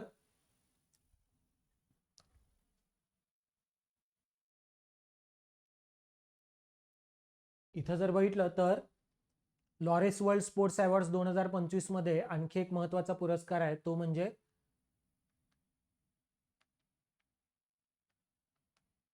Laureus sporting icon award. Laureus sporting icon award 2025 चा जर बघितलं तर राफेल नदाल यांना प्रदान करण्यात आला. तर लॉरेस वर्ल्ड स्पोर्ट्स अवॉर्ड्स 2026 मध्ये सर्वोत्तम पुरुष खेळाडूचा best sportsman award Carlos Alcaraz या टेनिसपटूला देण्यात आला. ठीक आहे, स्पेनचा आहे तो. सर्वोत्कृष्ट महिला खेळाडू पुरस्कार टेनिसपटू अरिना सबालेंका जी बेलारुसची आहे तिला प्रदान करण्यात आला. आणि सर्वोत्तम संघ ठरलेला आहे पॅरिस सेंट जर्मन. हा जर बघितला तर फुटबॉल संघ हा PSG फुटबॉल संघ हा सर्वोत्कृष्ट ठरलेला आहे.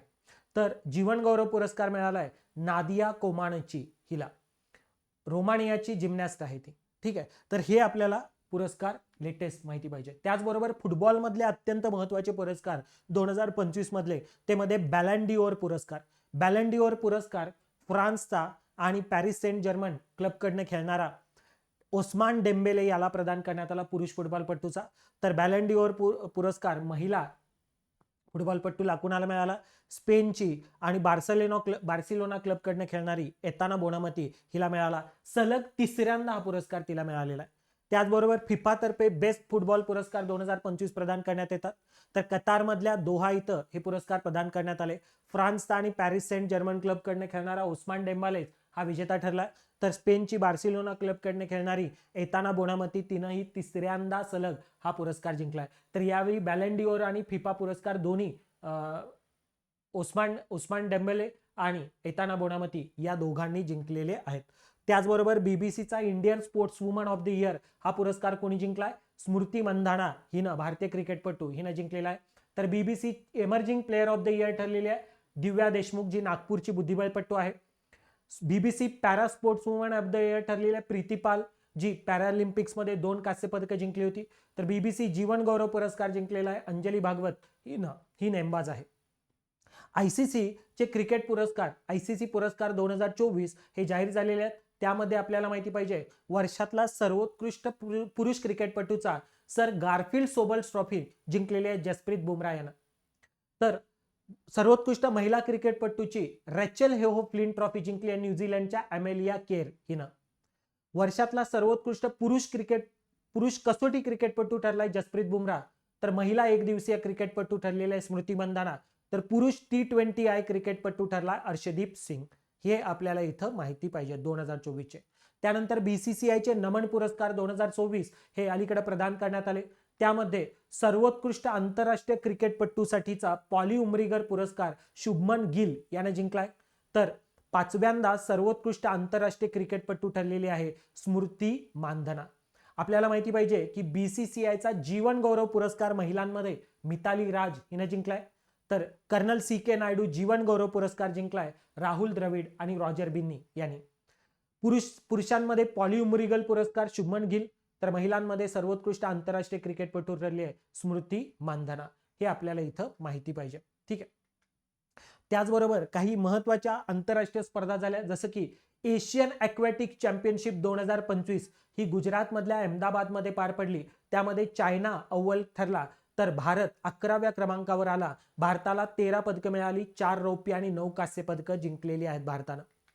त्याचबरोबर मिलान कोर्टिना हिवाळी ऑलिम्पिक स्पर्धा कुठं पार पडल्या? तर इटलीमध्ये पार पडल्या मिलान आणि कोर्टिना द एम्पेझो इथं. नॉर्वेनं 18 सुवर्ण पदक जिंकत रेकॉर्ड केला आणि पहिल्या क्रमांकावर राहिला. जर बघितलं तर नॉर्वे नंतर USA, नेदरलँड्स यांचा क्रमांक आला.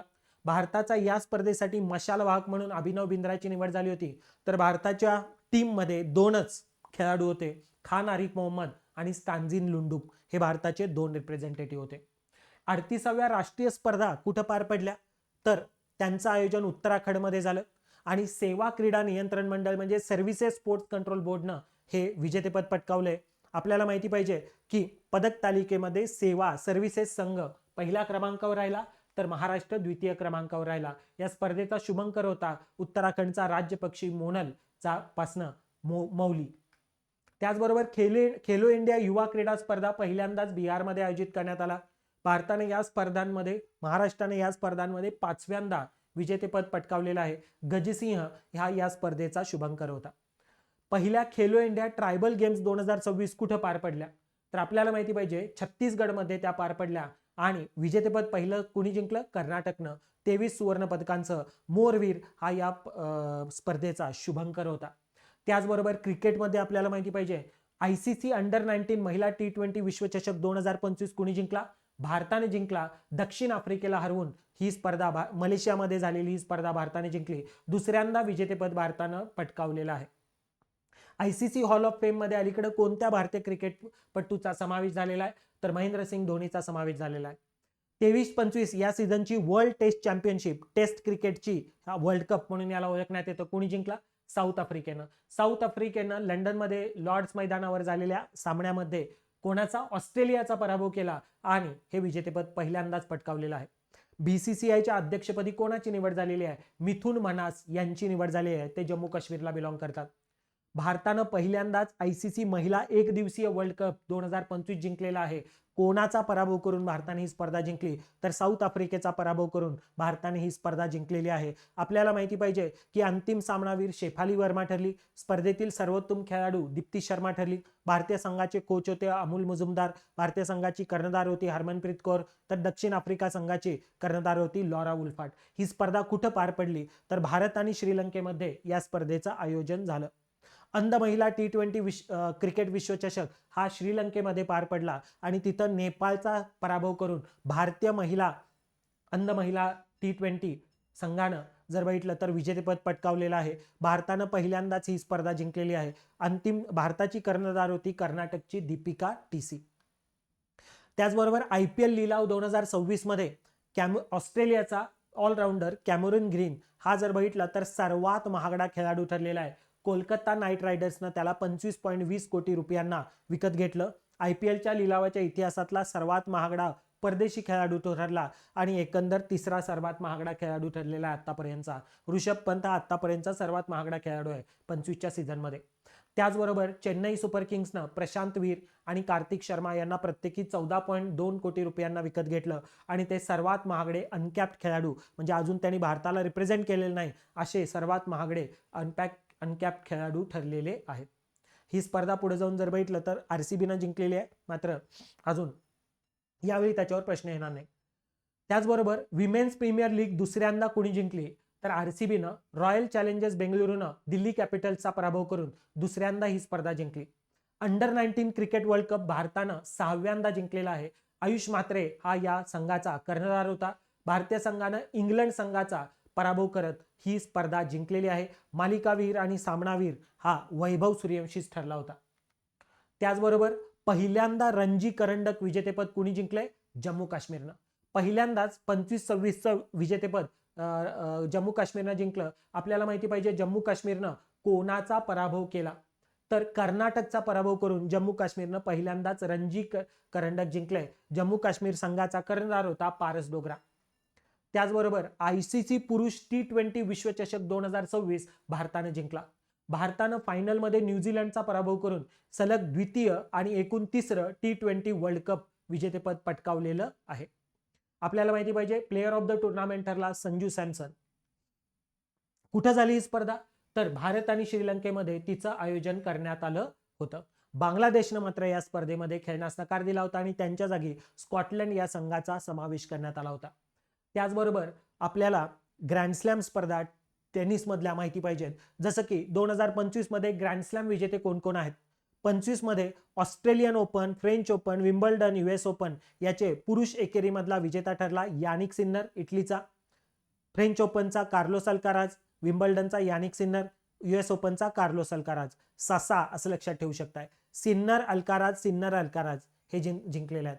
तर महिलांमध्ये Madison Keys Australian open, French Open Coco Gauff, Iga Swiatek Wimbledon आणि अरिना सबालेंका हिनं US ओपन जिंकलेलं आहे 2025 मध्ये. KGSA अशा प्रकारे तुम्ही लक्षात ठेवू शकता. तर 2026 मधली पहिली ग्रँडस्लॅम स्पर्धा कुठली ठरली, ऑस्ट्रेलियन ओपन. तर आपल्याला माहिती पाहिजे कार्लोस अल्काराजनं ऑस्ट्रेलियन ओपन 2026चं विजेतेपद पटकावलंय. त्यानं जर बघितलं तर सर्बियाच्या नोवाक जोकोविकचा पराभव केला फायनलमध्ये आणि त्यानं तो सर्वात तरुण करिअर स्लॅम जिंकणारा, सर्वच्या सर्व ग्रँड स्लॅम जिंकणारा असा वयाच्या 22व्या वर्षी असा टेनिसपटू ठरलाय. तर महिला एकेरीमध्ये बेलारूसच्या अरियाना सबालेंकाचा पराभव करून कझाकिस्तानच्या एलेना रायबाकिनानं विजेतेपद पटकावलेला आहे, हे आपल्याला इथं माहिती पाहिजे. त्याचबरोबर भारताचा टेनिसपटू रोहन बोपण्णा यानं निवृत्ती घेतलेली आहे. पॅरिस मास्टर्स 1000 मध्ये त्यानं शेवटची जर बघितलं तर स्पर्धा त्याची ठरलेली आहे. दुहेरीमध्ये तो खेळायचा. आपल्याला माहिती पाहिजे त्यानं 2 ग्रँड स्लॅम जेतेपदं जिंकलेली आहेत. 2017 मध्ये फ्रेंच ओपन आणि 2024 मध्ये ऑस्ट्रेलियन ओपन दुहेरी. 17 मध्ये फ्रेंच ओपन त्यानं मिश्र दुहेरी विजेतेपद पटकावलं होतं. 24 मध्ये ऑस्ट्रेलियन ओपनचं पुरुष दुहेरी विजेतेपद पटकावलं होतं. तो मूळचा कर्नाटकचा आहे. पद्मश्री पुरस्कार 2024 आणि 2019च्या अर्जुन पुरस्कारानं त्याला सन्मानित करण्यात आलं होतं. सायना नेहवालनं देखील बॅडमिंटनमधनं निवृत्ती घेतलेली आहे. ऑलिम्पिक पदक विजेती भारतीय बॅडमिंटनपटू सायना नेहवाल जर बघितलं तर ती 2023 मध्ये सिंगापूर ओपन ही तिची शेवटची जर बघितलं तर काय ठरली होती, स्पर्धा ठरली होती. तिचा जन्म हरियाणामधल्या हिसारमधला आहे. हरियाणामधनं ती हैदराबादला शिफ्ट झाली आणि जर बघितलं तर पी गोपीचंद आणि यू विमल कुमार यांच्याकडनं तिनं प्रशिक्षण घेतलं. लंडन 2012च्या ऑलिम्पिकमध्ये महिला एकेरीमध्ये कांस्य पदक तिने जिंकलं आणि BWF वर्ल्ड चॅम्पियनशिप स्पर्धेमध्ये रौप्य पदक जिंकलं होतं. 17मध्ये कांस्य पदक देखील जिंकलं होतं. प्रकाश पदुकोण नंतर जागतिक बॅडमिंटनमध्ये अव्वल स्थान पटकावणारी ती केवळ द्वितीय भारतीय बॅडमिंटनपटू ठरली होती, सायना नेहवाल. सायना नेहवालनं अर्जुन पुरस्कार, मेजर ध्यानचंद खेलरत्न पुरस्कार, पद्मश्री, पद्मभूषण हे पुरस्कार जिंकलेले आहेत. Playing to win my life on and off court हे तिचं आत्मचरित्र आहे आणि सायना नावाचा चित्रपट तिच्यावर आला होता. परिणिती चोप्रानं तिची भूमिका केली होती. त्याचबरोबर काही महत्त्वाच्या व्यक्ती आपल्याला माहिती पाहिजेत. इंटरनॅशनल ऑलिम्पिक कमिटीच्या पहिल्या महिला आणि पहिल्या आफ्रिकन अध्यक्षा कोण ठरलेल्या आहेत? Christie Coventry. त्याचबरोबर IWFच्या ॲथलीट्स कमिशनच्या अध्यक्षपदी कोणाची नियुक्ती झालेली आहे? मीराबाई चानू हिची नियुक्ती झालेली आहे. भारतीय काय भरती? भारत म्हणजे वेटलिफ्टर आहे. कॉमनवेल्थ वेटलिफ्टिंग चॅम्पियनशिप 2025 मध्ये भारतानं 3 सुवर्ण पदकं जिंकली. त्यामध्ये अजित नारायण, अजय बाबू वल्लुरी आणि मीराबाई चानू यांनी सुवर्ण पदक जिंकली. वर्ल्ड वेटलिफ्टिंग चॅम्पियनशिपमध्ये मीराबाई चानूला कोणतं पदक मिळालं? तर रौप्य पदक मिळालं. 48 किलो वजनी गटामध्ये नॉर्वेमध्ये ही स्पर्धा झाली. आशियाई ॲथलेटिक चॅम्पियनशिप 2025 कुठं पार पडली? दक्षिण कोरियामधल्या गुमी इथं पार पडली आणि भारत द्वितीय स्थानावर पदक तालिकेमध्ये आला. चायनानंतर भारताला 8 सुवर्ण, 10 रौप्य, 6 कांस्य पदकं मिळाली. चौथी दक्षिण आशिया ॲथलेटिक्स अजिंक्यपद स्पर्धा 2025 ही झारखंडमधल्या रांची इथं पार पडली आणि भारत पदक तालिकेमध्ये अव्वल स्थानावर आला. 20 सुवर्ण, 20 रौप्य, 18 कांस्य पदकं जिंकत. त्याचबरोबर वर्ल्ड पॅरा ॲथलेटिक्स चॅम्पियनशिप 2025 नवी दिल्लीमध्ये पार पडली आणि जर बघितलं तर या स्पर्धेचं शुभंकर होता विराज नावाचा हत्ती. भारतानं या स्पर्धेचं पहिल्यांदा आयोजन केलं होतं. भारताला 10वा पदक तालिकेमध्ये 10वं स्थान मिळालं. 6 सुवर्ण, 9 रौप्य आणि 7 कांस्य पदकं भारतानं जिंकलेली आहेत. तर ब्राझील पदक तालिकेमध्ये अव्वल स्थानावर राहिला. त्याचबरोबर राष्ट्रीय इंडोर ॲथलेटिक चॅम्पियनशिप 2026 कुठं पार पडली? तर ओडिशामधल्या भुवनेश्वर इथं कलिंगा स्टेडियम हे भारताच्या पहिल्या राष्ट्रीय इंडोर ॲथलेटिक चॅम्पियनशिपचं आयोजन तिथं करण्यात आलं होतं. हे आपल्याला माहिती पाहिजे. बुद्धिबळमध्ये FIDE women's chess world cup 2025 कुणी जिंकला? नागपूरचे 19 वर्षीय ग्रँडमास्टर दिव्या देशमुखनं हा कप जिंकलेला आहे. तिला हे कप जिंकल्यानंतर ग्रँडमास्टर हे पद देखील मिळालं आणि वर्ल्ड कप जिंकणारी ती विश्वनाथन आनंद नंतरची द्वितीय बुद्धिबळपटू आहे. तर पहिलीच महिला भारतीय बुद्धिबळपटू आहे. महिला कॅन्डिडेट स्पर्धा 2026 कुणी जिंकली? सायप्रसमध्ये झालेल्या या स्पर्धेमध्ये आर वैशालीनं ही स्पर्धा जिंकलेली आहे. त्यामुळे ती वर्ल्ड चॅम्पियनशिपसाठी दावेदार झालेली आहे. पहिला खो खो विश्वचषक कोणी जिंकला? नवी दिल्लीमध्ये झालेल्या खो खो विश्वचषक स्पर्धेमध्ये महिला आणि पुरुष गटामध्ये भारतानं विजेतेपद पटकावलेलं आहे. आपल्याला माहिती पाहिजे की दोन्ही संघांनी फायनलमध्ये नेपाळचा पराभव केलेला आहे. तर ग्रीन ट्रॉफी महिलांना मिळाली, ब्लू ट्रॉफी पुरुषांना मिळाली. हे आपल्याला माहिती पाहिजे. सलमान खान या स्पर्धेचा ब्रँड अँबॅसेडर होता. अचंत शरद कमाल अलीकडं निवृत्त झाला. तो कोणता क्रीडापटू आहे? टेबल टेनिसपटू आहे तो. पद्मश्री, अर्जुन पुरस्कार विजेता आणि मेजर ध्यानचंद खेलरत्न पुरस्कार विजेता मूळचा चेन्नईचा टेबल टेनिसपटू अचंत शरद कमाल रिटायर झाला. 2025चा पुरुष आणि महिला कबड्डी विश्वचषक कुणी जिंकला? भारतानं ही या दोन्ही स्पर्धा जिंकल्या. इंग्लंडमध्ये या स्पर्धा झाल्या आणि अंतिम सामन्यामध्ये त्यांनी इंग्लंडचाच पराभव केला. महिला कबड्डी विश्वचषक 2025चं विजेतेपद कुणी जिंकलं? तर आपल्याला माहिती पाहिजे बांगलादेशमध्ये झालेल्या या स्पर्धेमध्ये चायनीज तैपेईला हरवून भारतानं विजेतेपद जिंकलंय रितू नेगीच्या नेतृत्वाखालच्या भारतीय संघानं. 7 समिट चॅलेंज पूर्ण करणारा सर्वात तरुण भारतीय कोण ठरलाय? विश्वनाथ कार्तिकेय पदकांती हा हैदराबादचा यानं हा विक्रम केलाय. एव्हरेस्ट सर करणारी पहिली अंध महिला कोण ठरलेली आहे? हिमाचल प्रदेशमधली झोंजिन अंगमो ही ठरलेली आहे. स्क्वॉश विश्वचषक कोणी जिंकला? तर 2025 मध्ये तमिळनाडूच्या चेन्नईमध्ये झालेल्या या स्पर्धेमध्ये भारतानं हाँगकाँगचा पराभव करून विजेतेपद पटकावलेलं आहे. फॉर्म्युला 1 वर्ल्ड चॅम्पियनशिप 2025 कुणी जिंकली? तर आपल्याला माहिती पाहिजे मॅक्लेरन संघाचा ब्रिटिश ड्रायव्हर आहे लँडो नॉरिस यानं ही स्पर्धा जिंकलेली आहे चॅम्पियनशिप. पुणे ग्रँड टूर 2026 साठी MS धोनी हा सदिच्छा दूत होता आणि या स्पर्धेमध्ये चायनाच्या ली निंग स्टार संघाच्या आणि न्यूझीलंडच्या ल्यूक मॅडग्वेनं विजेतेपद पटकावलेलं आहे पुण्यामध्ये झालेल्या या स्पर्धेमध्ये. Para archer of the year म्हणून कोणाला सन्मानित करण्यात आलं? जम्मू काश्मीरची 19 वर्षीय तिरंदाज शीतल देवी हिला वर्ल्ड आर्चरीनं para archer of the year 2025 म्हणून सन्मानित करण्यात आलं. आंतरराष्ट्रीय स्तरावर सुवर्णपदक जिंकणारी जगातली पहिली क्वाड्रपल अँप्युटी म्हणजे दोन्ही हात दोन्ही पाय नसणारी अशी व्यक्ती कोण? तर ती ठरलेली आहे पायल नाग. त्याचबरोबर जर बघितलं तर 7 व्होल्कॅनिक समिट सर्वात कमी कालावधीमध्ये सर करण्याचा विक्रम कोणी केलाय? भूपती राजू हनविश वर्मा यांनी हा विक्रम केलेला आहे. 2 तासांपेक्षा कमी वेळामध्ये मॅरेथॉन कंप्लीट करण्याचा रेकॉर्ड कोणी केलेला आहे? केनियाचा धावपटू सेबेस्टियन सावे यानं हा विक्रम केलेला आहे. त्यानं केल्विन किप्टमचा या अगोदरचा रेकॉर्ड ब्रेक केला 2 तासाच्या आतमध्ये. म्हणजेच जर बघितलं तर त्यानं ही स्पर्धा 1 तास 59 मिनिटं 30 सेकंदांमध्ये पूर्ण केली. भारताच्या पहिल्या तृतीयपंथी क्रिकेट अंपायर कोण ठरलेल्या आहेत? तमिळनाडूच्या रितिका श्री या पहिल्या ट्रान्सजेंडर क्रिकेट अंपायर भारताच्या ठरल्यात. थॉमस चषक 2026 मध्ये भारताला कोणतं पदक मिळालं? तर भारताला कांस्य पदक मिळालेलं आहे. चायनानं सुवर्ण पदक जिंकलं तर फ्रान्सला रौप्य पदक मिळालं. PV सिंधू ही BWF परिषदेमध्ये मतदानाचा अधिकार तिला मिळालेला आहे. ऍथलीट्स कमिशनच्या अध्यक्ष म्हणून तिची निवड झालेली आहे. F1 SIM racing India open 2024 चा सदिच्छा दूत म्हणून कोणाची निवड झालेली आहे? तर श्रेयस अय्यरची निवड झालेली आहे. ठीक आहे. तर अशा प्रकारे करंट अफेअर्स जर तुम्हाला करायचं असेल गट क येणारी जी परीक्षा आहे तर त्यासाठी धुरंधर बॅच नक्की करा. त्याचबरोबर दर महिन्याच्या current affairs section wise complete करायचे असतील तर वार्षिकी 2026 ही बॅच प्रत्येकानं करा.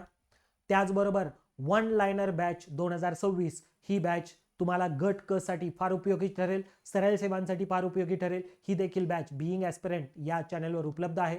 त्याचबरोबर सराव प्रश्नसंच ज्यामध्ये दर महिन्याच्या 350+ असे MCQs तुम्हाला सोडवता येतात.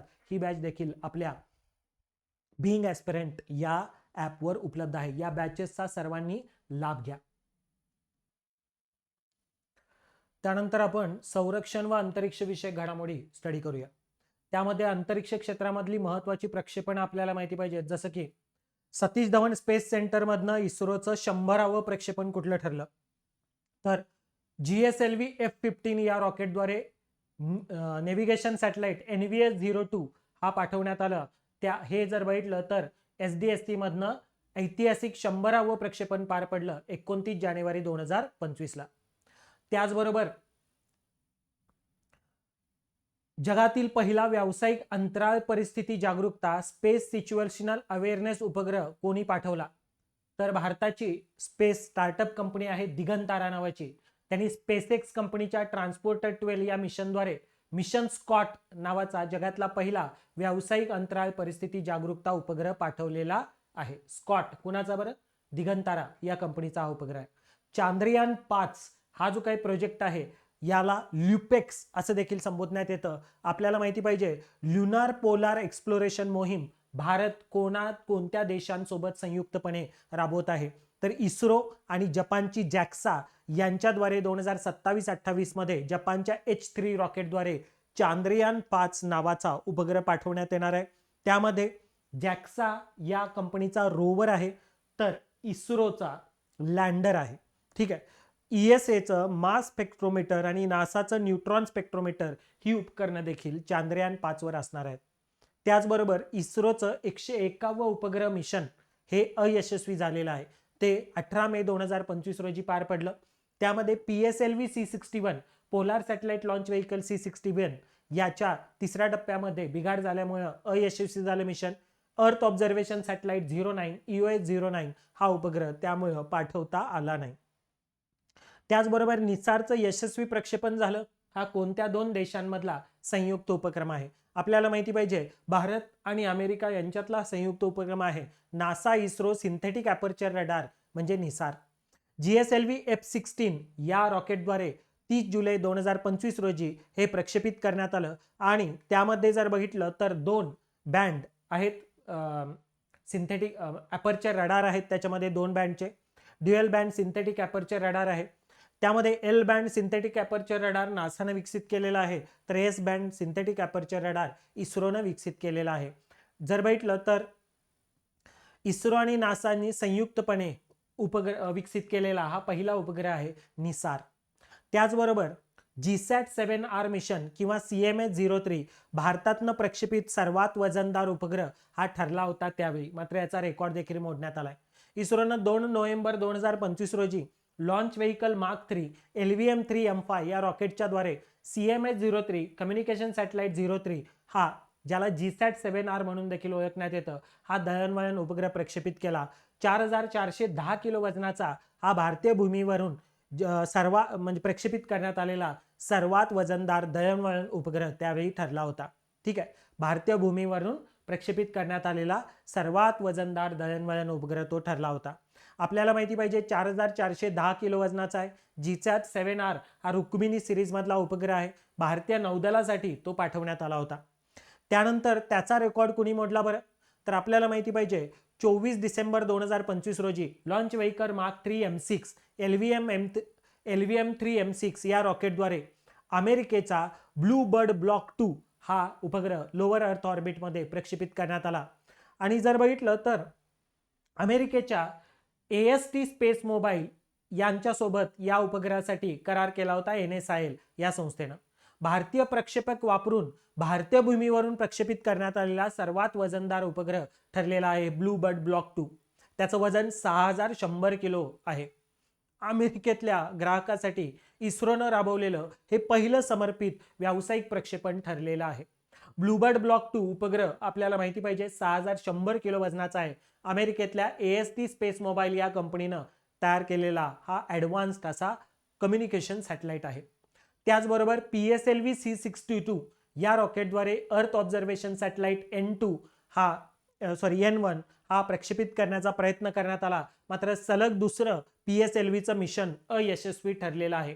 केवळ आणि केवळ 16 जे काही उपग्रह पाठवण्यात आलेले होते त्यामधला एकच उपग्रह KID हा स्पॅनिश उपग्रह मात्र तेवढाच बचावला. बाकी सर्व उपग्रह जर बघितले तर काय झाले, फेल गेलेत. त्यामुळं PSLV C61 मे 2025 मध्ये आणि PSLV C62 जानेवारी 2026 मध्ये अशा सलग 2 PSLV मोहिमा अयशस्वी झाल्यामुळे PSLV या रॉकेटबाबत फार चर्चा झाली.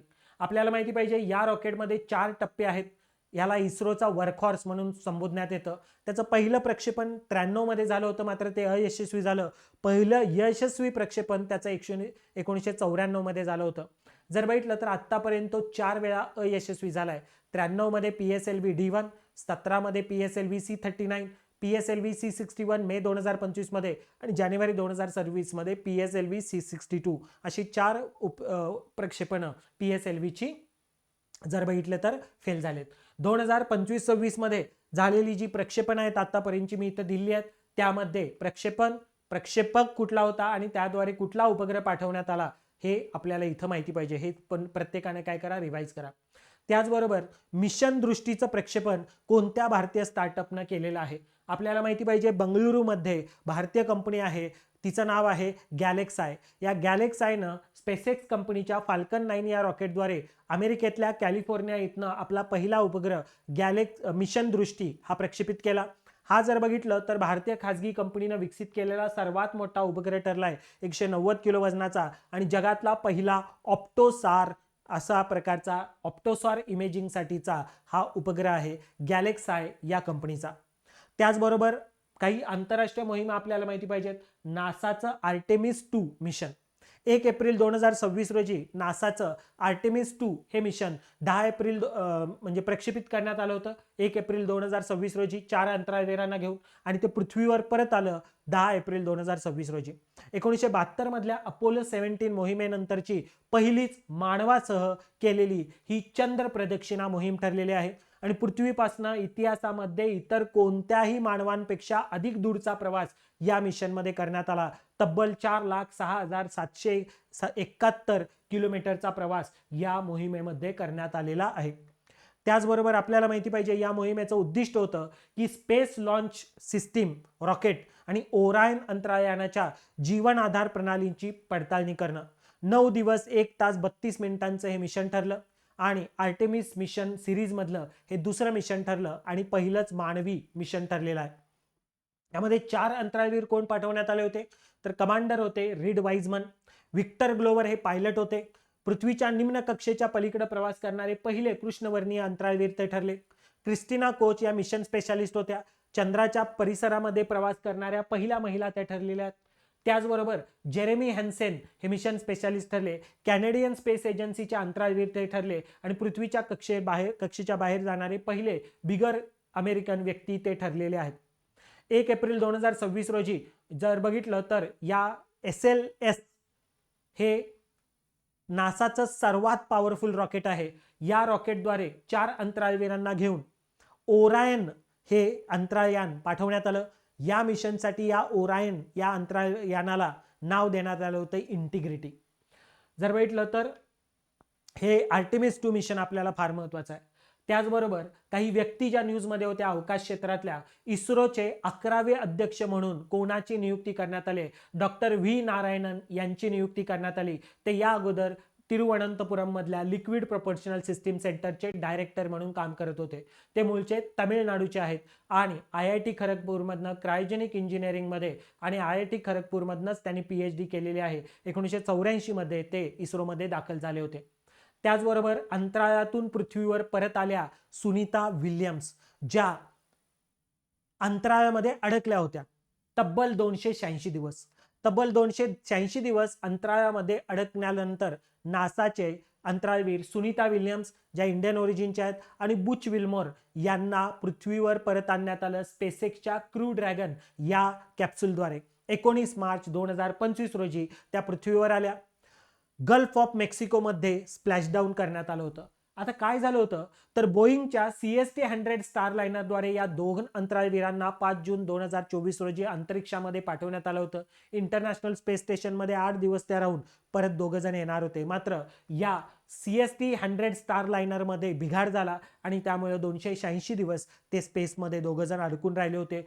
शेवटी स्पेसएक्सच्या क्रू ड्रॅगन कॅप्सूलद्वारे त्यांना पृथ्वीवर आणण्यात आलं. त्याचबरोबर अंतराळवीर सुनीता विल्यम्स यांनी निवृत्ती घोषित केली 27 डिसेंबर 2025 रोजी. आपल्याला माहिती पाहिजे तब्बल 27 वर्षांची त्यांची स्पेस कारकीर्द राहिली आणि इंडियन ओरिजिनच्या अशा सुनीता विल्यम्स यांच्याबद्दल काही गोष्टी आपल्याला माहिती पाहिजेत.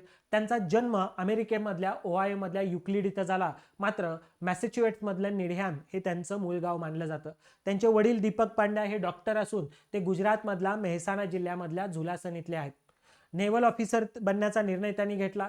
भौतिकशास्त्रामध्ये बॅचलर पदवी फ्लोरिडा इन्स्टिट्यूट ऑफ टेक्नॉलॉजीमधनं अभियांत्रिकी व्यवस्थापनामध्ये पदव्युत्तर पदवी त्यांनी घेतली. अमेरिकन नौदलामध्ये अधिकारी म्हणून जॉईन झाल्या, हेलिकॉप्टर पायलट बनल्या आणि 1998 मध्ये नासामध्ये त्यांची अंतराळवीर म्हणून निवड झाली. पहिल्यांदा त्या स्पेसमध्ये 2006 मध्ये डिस्कव्हरी अंतराळयानातनं अंतराळ मोहिमेवर गेल्या होत्या.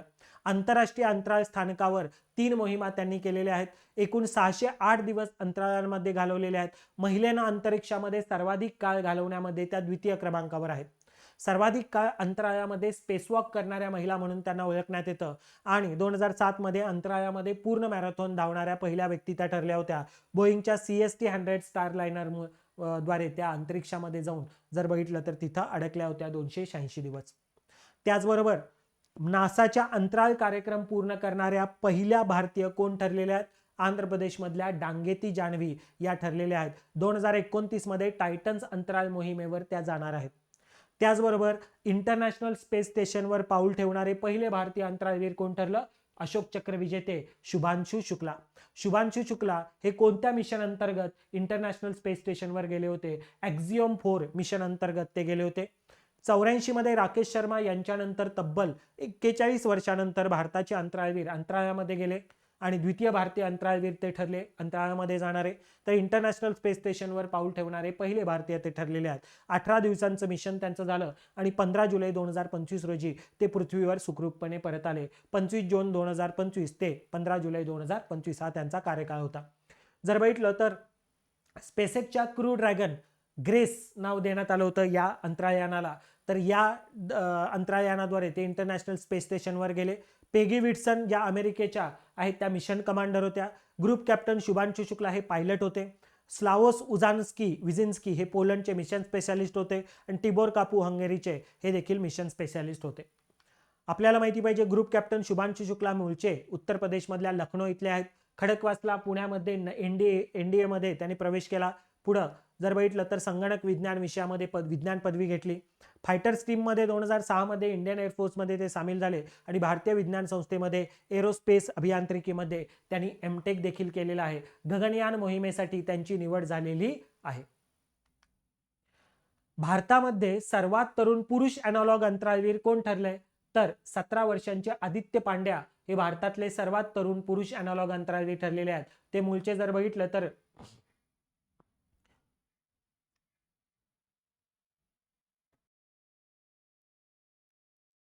ते मूळचे गुजरातचे आहेत आणि गुजरातमध्ये जर बघितलं तर हे अॅनालॉग मिशन आयोजित करण्यात आलं होतं.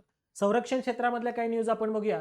जसं की काही जहाज जी न्यूज होती, प्रोजेक्ट सर्वे वेसल लार्ज यामधल्या काही जहाज न्यूज मध्ये होती. यामध्ये जर बघितलं तर आपल्याला माहिती पाहिजे प्रोजेक्ट सर्वे वेसल लॉर्ज मध्ये सर्वेक्षण करणारी अशी मोठी जहाजं एकूण 4 बांधण्यात येत आहेत. वॉरशिप डिझाईन ब्युरोने ती डिझाईन केलेली आहेत आणि कोलकातामधल्या Garden Reach Ship builders engineers limited तर्फे ती बांधण्यात येत आहेत. ही 4 जहाजं कोणती? INS संधायक, INS निर्देशक, INS इक्षक आणि INS संशोधक. आता यामधली INS इक्षक नौदलामध्ये सामील झालं नोव्हेंबर 2025 मध्ये कोची इथल्या नौदल तळावर.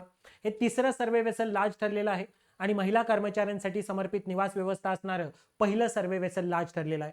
वॉरशिप डिझाईन ब्युरोनं ते डिझाईन केलंय आणि Garden Reach Ship builders engineers limited तर्फे ते बांधण्यात आलं. 80% जास्त स्वदेशी सामग्री त्याच्यामध्ये आहे. याच सर्वे वेसल लार्ज प्रोजेक्ट मधला INS संशोधक देखील भारतीय नौदलाला सुपूर्द करण्यात आलं, डिलिव्हर करण्यात आलं. ते लवकरच कमिशन करण्यात येणार आहे. आपल्याला माहिती पाहिजे वॉरशिप डिझाईन ब्युरोनं ते बांधलेलं आहे. सर्वे वेसल लार्ज प्रोजेक्ट मधलं डिझाईन केलेलं आहे आणि कोलकाता मधल्या Garden Reach Ship builders Engineers लिमिटेडनं ते बांधलेलं आहे. 80% जास्त स्वदेशी सामग्री त्याच्यामध्ये आहे. सर्वे वेसल लार्ज प्रोजेक्ट मधलं चौथं आणि अंतिम जहाज आहे INS संशोधक. त्यानंतर प्रोजेक्ट 17A मधली देखील काही जहाजं फ्रिगेट्स न्यूजमध्ये होती. आपल्याला माहिती पाहिजे निलगिरी क्लास मधली स्टेल्थ फ्रिगेट्स किंवा युद्ध नौका या प्रोजेक्ट 17A म्हणजे प्रोजेक्ट 17 अल्फा अंतर्गत बांधण्यात येत आहेत. INS निलगिरी हे यामधलं एकूण 7 फ्रिगेट्स आहेत, त्याच्यामधलं पहिलं फ्रिगेट आहे. तर एकूण 7 फ्रिगेट्स पैकी जर बघितलं तर 4 फ्रिगेट जे आहेत त्या Mazagon dock ship builders engineers limited तर्फे बांधण्यात येत आहेत. त्या कोणत्या? INS Nilgiri, INS Udayagiri, INS Taragiri, INS Mahendragiri. तर INS हिमगिरी, INS दुनागिरी आणि INS विघ्नगिरी हे garden Reach Ship builders engineers limited या गोदीतर्फे बांधण्यात येत आहेत. या 7 फ्रिगेट्समध्ये 75% जास्त सामग्री ही स्वदेशी बनावटीची आहे. आता प्रोजेक्ट 17A मधल्या कुठल्या शिप्स न्यूजमध्ये होत्या? तर जर बघितलं तर पंतप्रधान मोदीजींच्या हस्ते 15 जानेवारी 2025 रोजी मुंबईमधल्या नौदल डॉकयार्ड इथं INS Nilgiri, INS Vaghsheer, INS Surat यांचं एकाच दिवशी कमिशनिंग करण्यात आलं. त्याच्यामधली INS निलगिरी प्रोजेक्ट 17A मधली पहिली काय बरं स्टेल्थ फ्रिगेट आहे. फ्रिगेट म्हणजे फास्ट मुव्हिंग अशी जी जहाजं असतात त्यांना म्हणतो आपण. Mazagon dock ship builders engineers Limited आणि Garden Reach Ship builders engineers limited तर्फे बांधण्यात येणाऱ्या प्रोजेक्ट 17A मधल्या जर बघितलं तर पहिलं जहाज आहे INS निलगिरी. ठीक आहे, INS निलगिरीमध्ये 75% जास्त स्वदेशी बनावटीची घटक आहेत. INS निलगिरी पूर्व नौदल कमांड मध्ये सामील झालेला आहे. इनविजिबल फोर्स, इनविन्सिबल व्हॅलर, अदृश्य बलम, अजेय शौर्यम असं त्याचं ब्रीदवाक्य आहे. त्यानंतर INS उदयगिरी, INS हिमगिरी भारतीय नौदलामध्ये समाविष्ट करण्यात आले. आपल्याला माहिती पाहिजे INS उदयगिरी हे मुंबईमधल्या Mazagon dock ship Builders Limited MDL न बांधलेलं आहे. वॉरशिप डिझाईन ब्युरोनं ते डिझाईन केलेलं आहे आणि 75% जास्त सामग्री त्याच्यामध्ये जर बघितलं तर स्वदेशी बनावटीची आहे. संयुक्त परमोजया असं त्याचं ब्रीदवाक्य आहे. तर INS Himgiri garden Reach Ship builders engineers limited तर्फे बांधण्यात आले. 75% जास्त स्वदेशी सामग्री आहे त्याच्यामध्ये. अदृश्यम अजयम असं त्याचं ब्रीदवाक्य आहे. आणि जर बघितलं तर INS उदयगिरी, INS हिमगिरी हे 2 वेगवेगळ्या युद्धनौका जर बघितलं तर एकत्रितपणे सेवेत दाखल करण्यात आल्या. जर बघितलं तर 2 वेगवेगळ्या शिपयार्डमध्ये बांधलेल्या 2 युद्धनौका एकत्रित सेवेत दाखल होण्याची ही पहिलीच वेळ त्यामुळे ठरली होती. त्याचबरोबर आपल्याला माहिती पाहिजे INS तारागिरी देखील नौदलामध्ये सामील झालेला आहे. एप्रिल 2026 मध्ये वायझॅग विशाखापट्टणम इथं ईस्टर्न फ्लीटमध्ये ते सामील झालेलं आहे. निलगिरी क्लासमधली चौथी नौका आहे आणि आपल्याला माहिती पाहिजे वॉरशिप डिझाईन ब्युरोनं ती डिझाईन केले, माझगाव डॉक शिप बिल्डर्स लिमिटेडनं ती बांधले, 75% घटक तिच्यामध्ये स्वदेशी बनावटीचे आहेत. तर INS दुनागिरी नौदलाला डिलिव्हर करण्यात आलेली आहे, ती जर बघितलं तर कुणी बांधले, वॉरशिप डिझाईन ब्युरोनं डिझाईन केले आणि Garden Reach Ship builders Engineers लिमिटेडनं ती बांधले, 75% घटक तिच्यामध्ये स्वदेशी बनावटीचे आहेत. तर INS महेंद्रगिरी देखील नौदलामध्ये दाखल झालेली आहे. आपल्याला माहिती पाहिजे माझगाव डॉक शिप बिल्डर्स लिमिटेडनं ती बांधलेली आहे आणि वॉरशिप डिझाईन ब्युरोनं ती डिझाईन केलेली आहे. ही जर बघितलं तर 7वी शेवटची स्टेल्थ फ्रिगेट आहे प्रोजेक्ट 17A मधली. 75%पेक्षा जास्त सामग्री तिच्यामध्ये जर बघितलं तर काय बरं, स्वदेशी बनावटीचे आहे. हे प्रोजेक्ट 17A आपल्याला माहिती पाहिजेत. त्यामध्ये 3 युद्धनौकांचं जे लोकार्पण जानेवारी 2025 मध्ये करण्यात आलं, त्यामध्ये INS सुरत देखील होती. INS सुरत ही प्रोजेक्ट 15B, प्रोजेक्ट 15 ब्रावो मधली चौथी आणि अंतिम अशी स्टेल्थ गाइडेड मिसाईल डिस्ट्रॉयर आहे. ती जर बघितलं तर नौदलाची पहिली AI एनेबल्ड युद्धनौका आहे.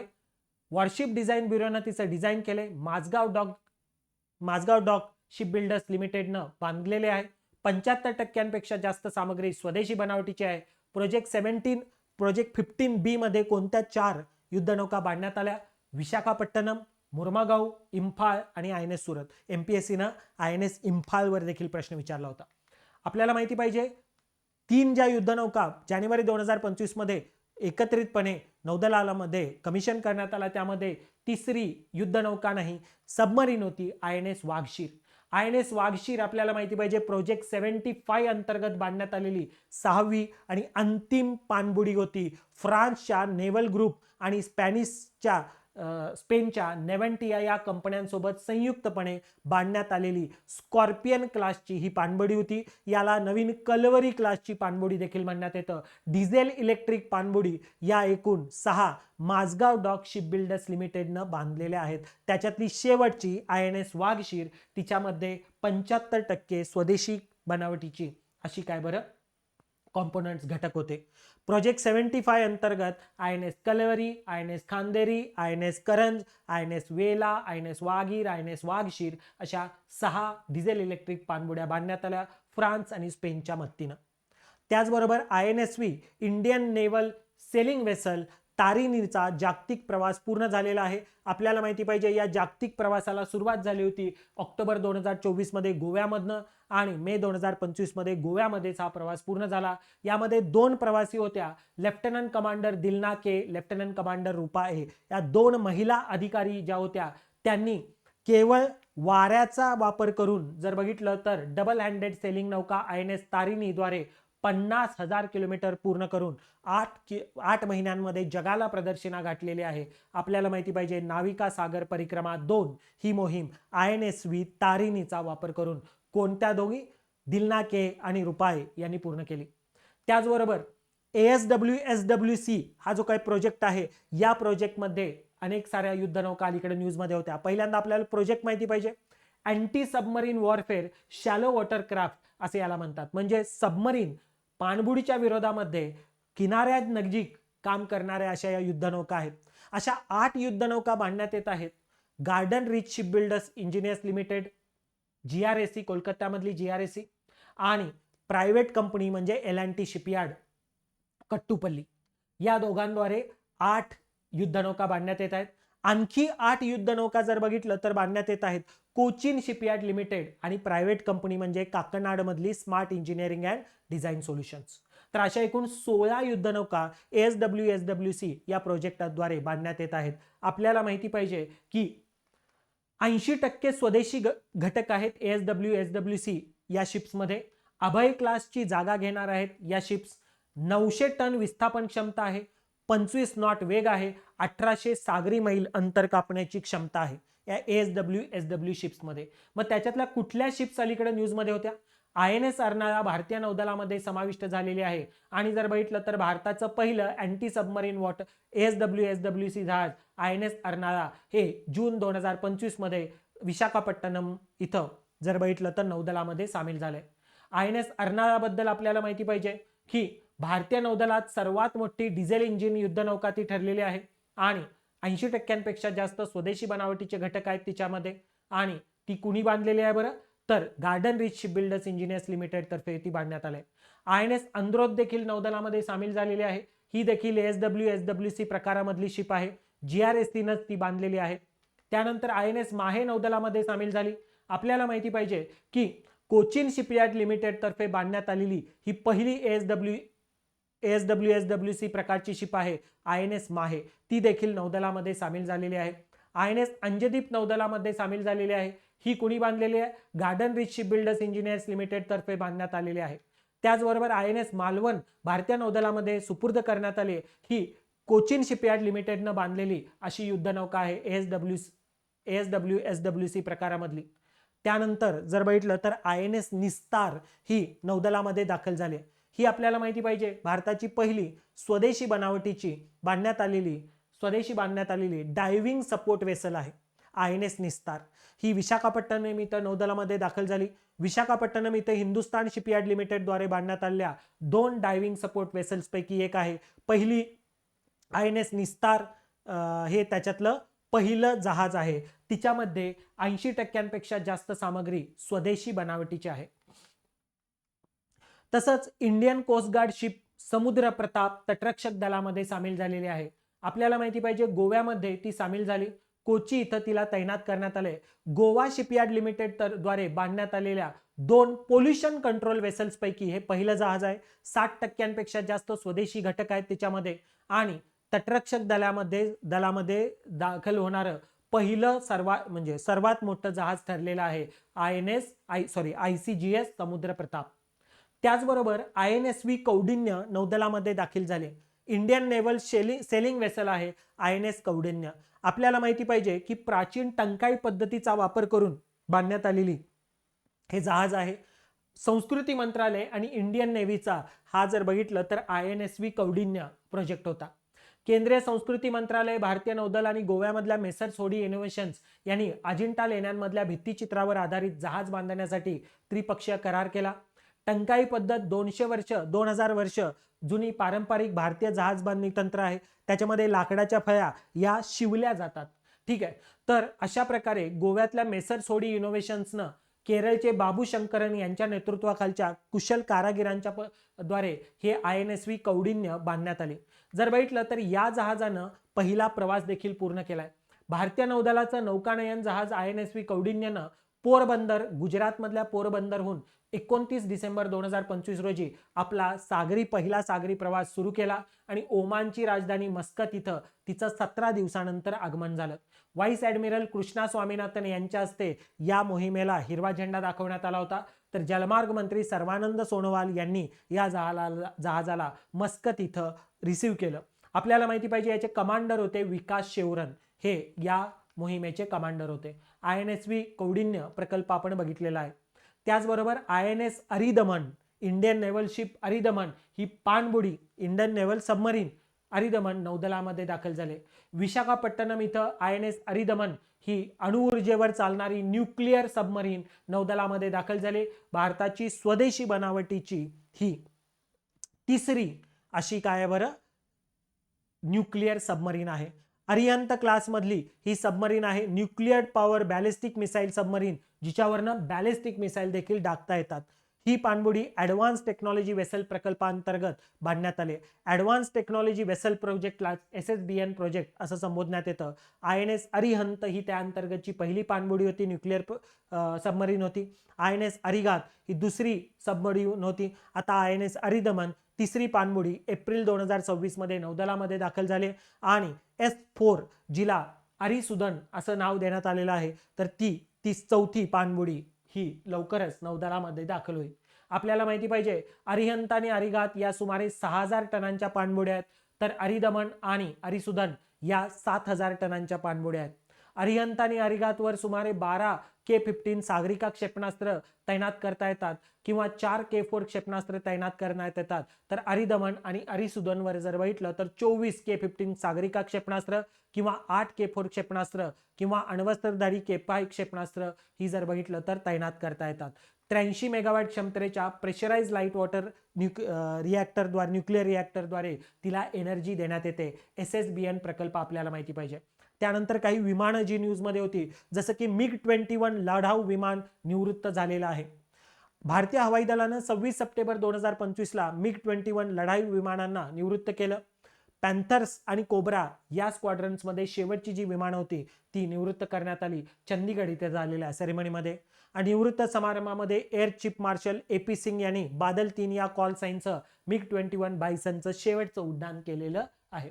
आपल्याला माहिती पाहिजे मिकोयान गुरोविच म्हणजे MiG-21 या सोव्हिएत रशियाच्या ओरिजिनची ही विमानं single engine, single seater, multipurpose supersonic लढाऊ विमान होती. भारताची पहिली सुपरसॉनिक लढाऊ विमान ठरलं होतं आणि बर्ड ऑफ ऑल सीझन्स म्हणून त्याला ओळखण्यात येत होतं. मात्र अलीकडं खूप सारे ॲक्सिडेंट झाल्यामुळे त्याला फ्लाइंग कफिन म्हणजेच उडणारी शवपेटी असं संबोधण्यात येत होतं.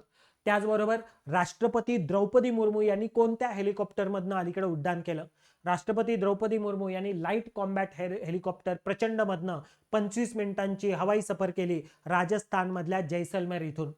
हल्ला करणाऱ्या हेलिकॉप्टरमधनं अटॅक हेलिकॉप्टरमधनं प्रवास करणाऱ्या त्या पहिल्या राष्ट्रपती ठरलेल्या आहेत.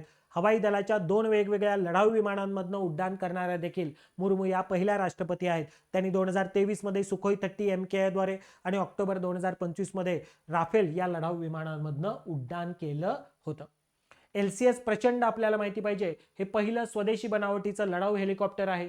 अत्यंत उंचीवर जर बघितलं तर उड्डाण करण्यास ते सक्षम आहे. 5000 मीटर उंचीवर ते उतरू शकतं, उड्डाण करू शकतं.